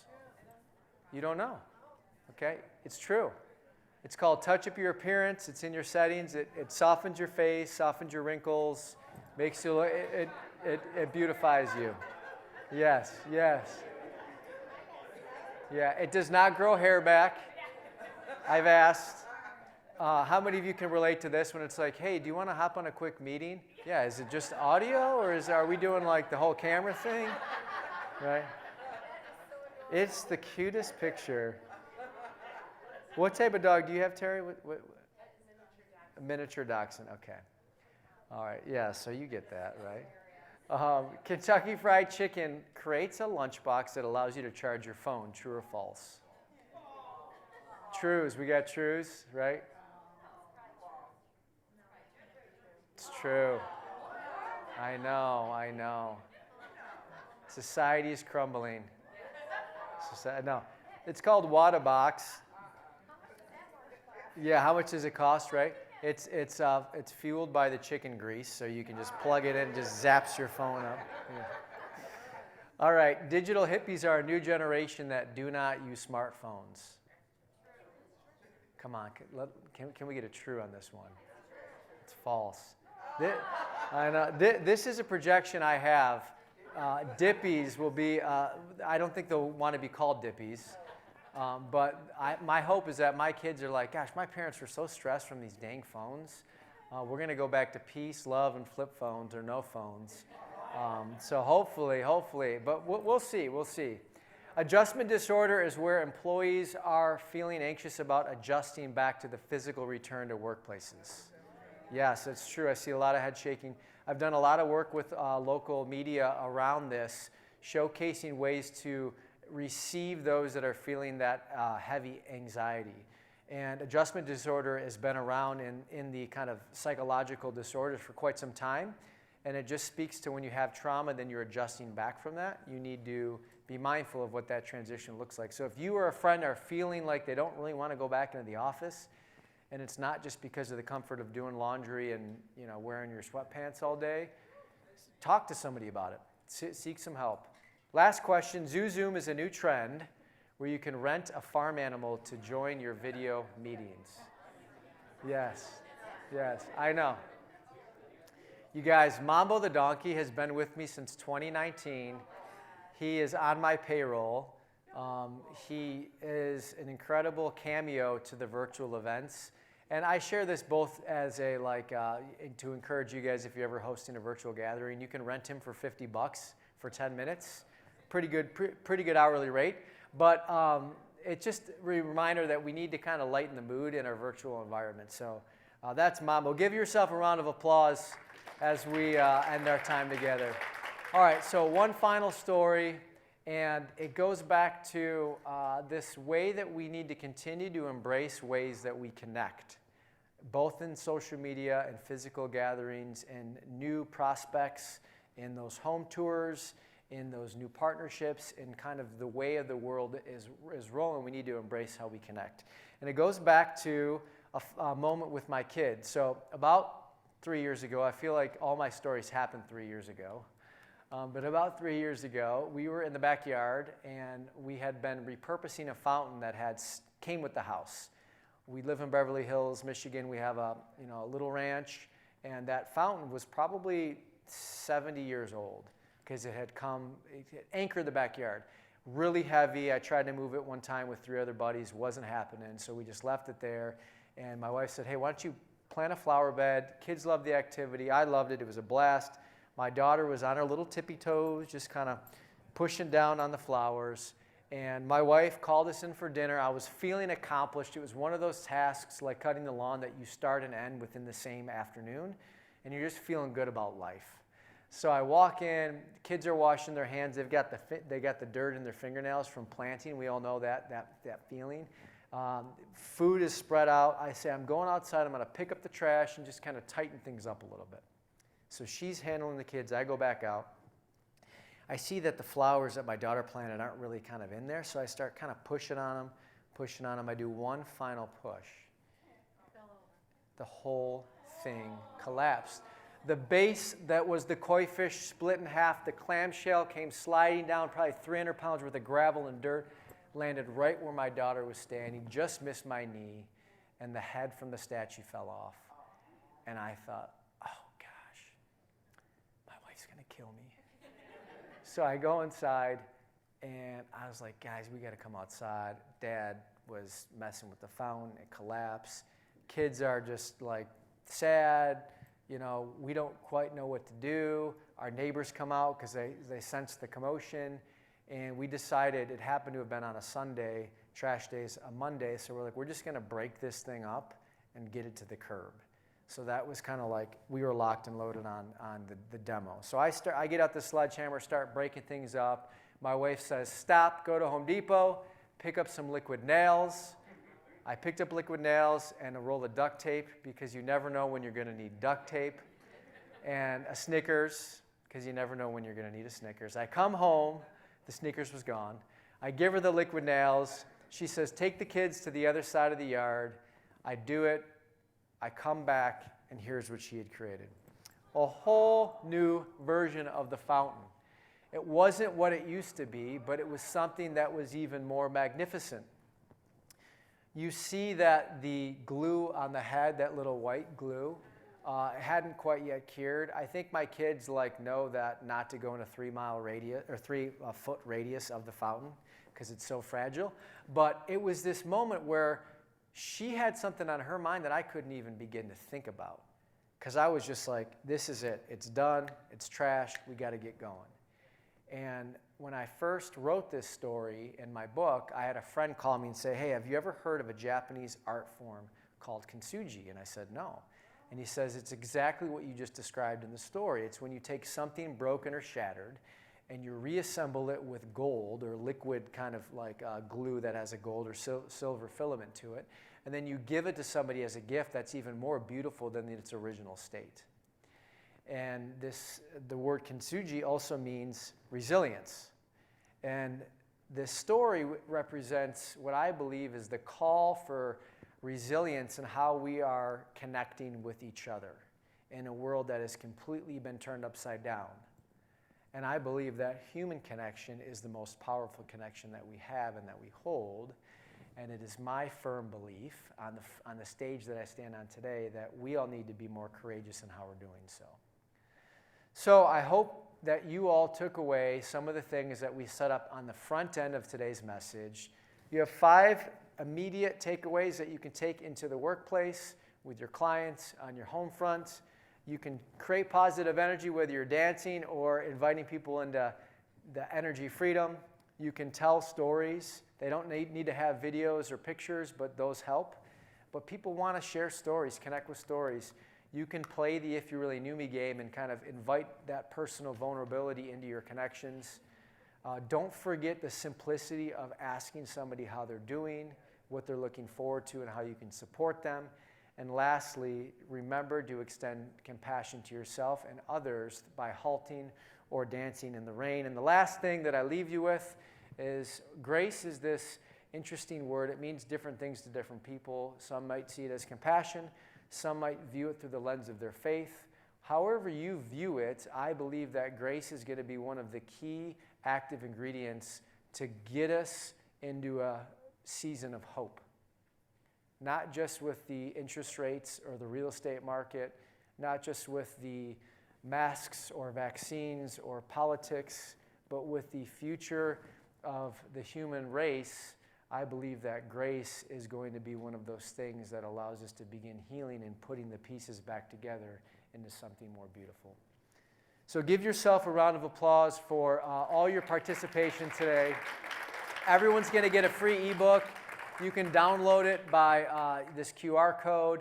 on your way out, I have a little table there that has the gratitude notebooks. I think Vicky, are you sitting at it? Yeah, so grab a gratitude notebook. There's stickers. There's a heart sticker and a high sticker.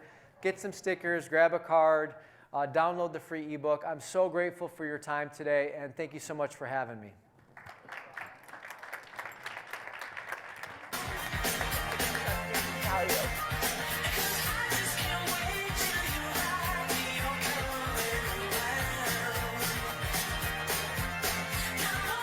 Thank you all for attending today, and a special thanks to Mark, who I'm going to tell you a funny little story. When I saw the video with Mark, it never even connected me because I know the name Ostash very well. So, Mark, this is something you don't know about me. I went to Benedictine High School with a wonderful, fabulous friend, Kitty Lapine. That's his mother. And I recognized his dad, and so I've known members of Mark's family for over 25, maybe over 30, maybe over 50 years. So anyway, you figure it out. Yes. Thank you again for coming and staying with us for this great presentation. We hope to see you all tomorrow at the Big Gives Back event downtown. Who's registered? All right. We still have room for a few more, so please join us there. Have a safe trip home, and again, we appreciate you. Take care.